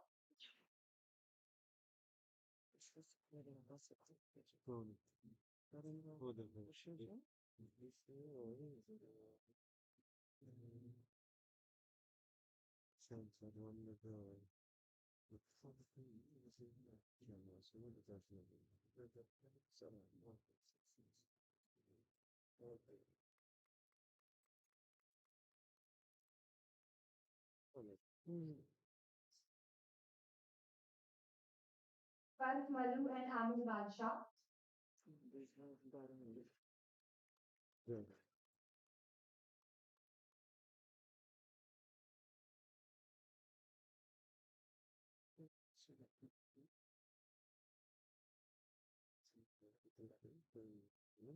So the units of the food, that's it, that the given the fact that Yash Bhadar and Naina.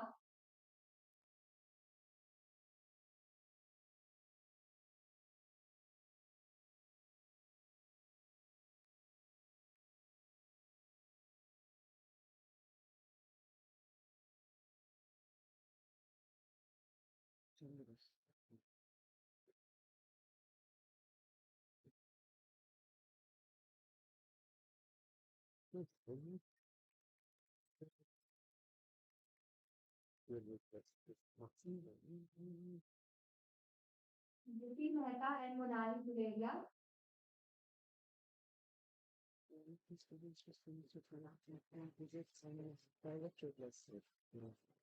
So,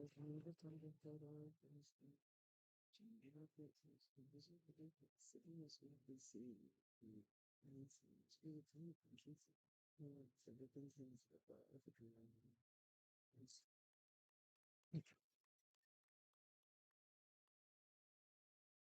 Vedashri Kulkarni and Sneha Narnawat.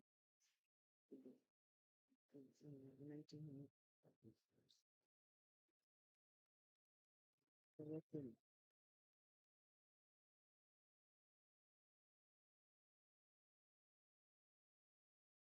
so the total correlation problem student learning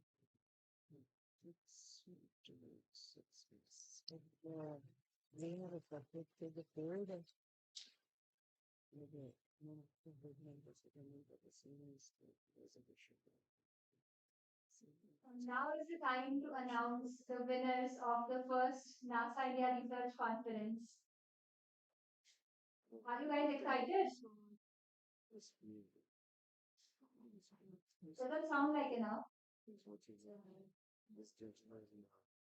Come again. Okay, that's more like it. So the special mention to for the first NASA India Research Conference goes to Simran Tasdi Rubali.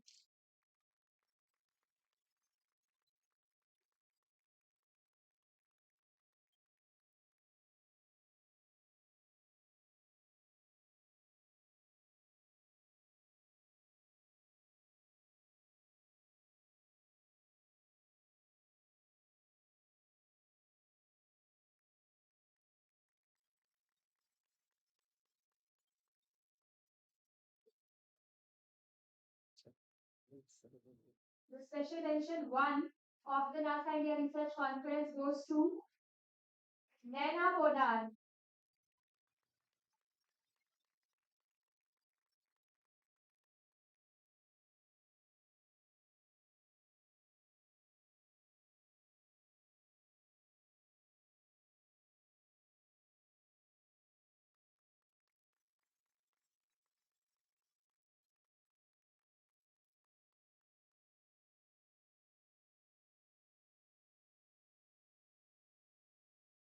And finally, the winner of the NASA India Research Conference. The citation goes to Riya Agarwal.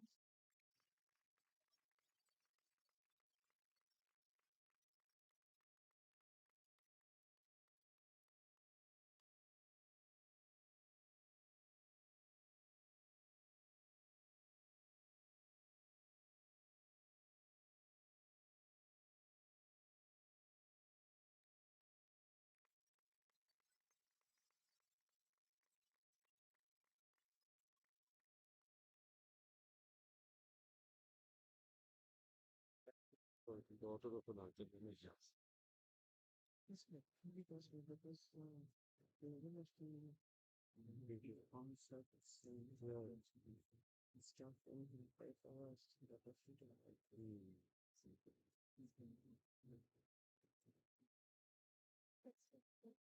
it was a place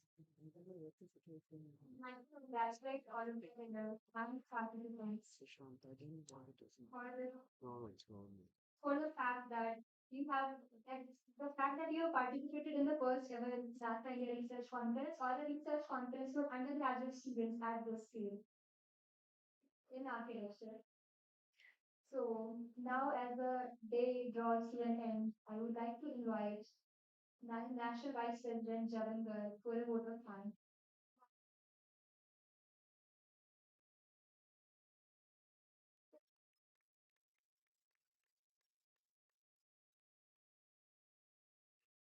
Good evening, everyone.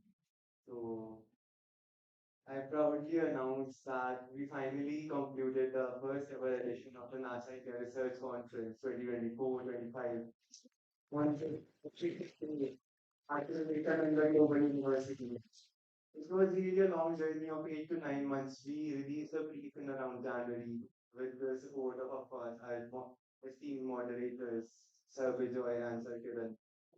But then recently, so we got the support. Like we are really happy to get the support of our jurors, which we had. So it was a delighted, like it was such an esteemed panel from throughout the country. We had a variety from Delhi, Ahmedabad, and Bangalore.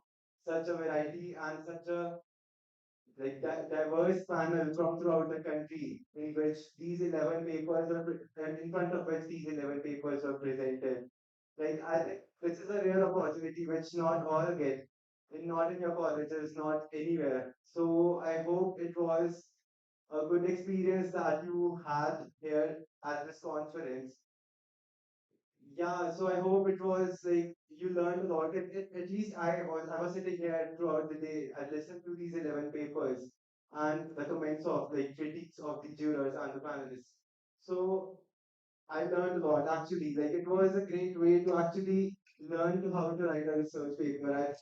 More than a classroom, more than listening to a YouTube video of how to write a research paper, I think this was the best possible way in which that how actually should do that, what to do, what not to do. But yeah, anyways, so I hope that was the same case with you all. You learn throughout the day. With this, yeah, I give my vote of thanks to our panelists, to the NASA India Council members, and the unit secretaries and unit designees who were here throughout the day, who vision, who listened to the audience, and especially Yukti convened the day and did the day so well. And in last, I would like to thank the Vivekananda Global University for conducting the event so well. Thank you so much, everyone.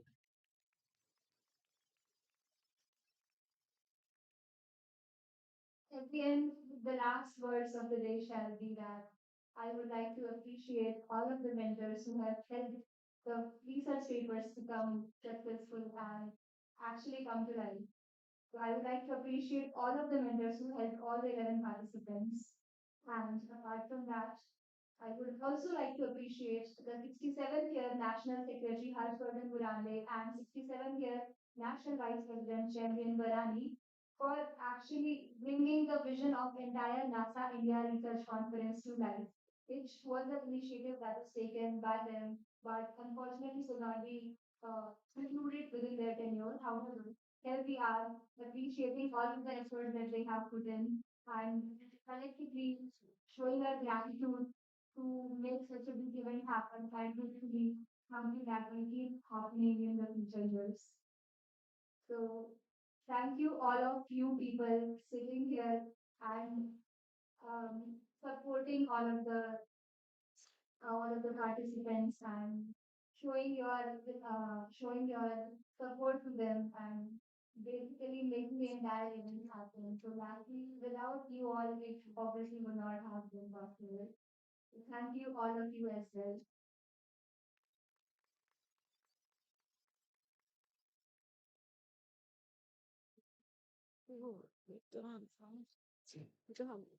Right. Congratulations, it's over. You can finally sleep in peace. Someone's dropped a pen.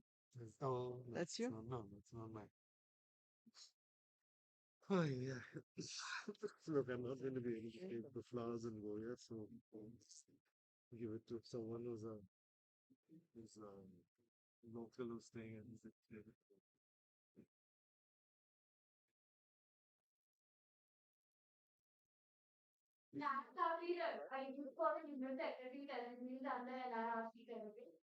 You can proceed to have. This is good, huh? This one I want to actually give. Sir, can you have a book? Sure. Sure. Yes,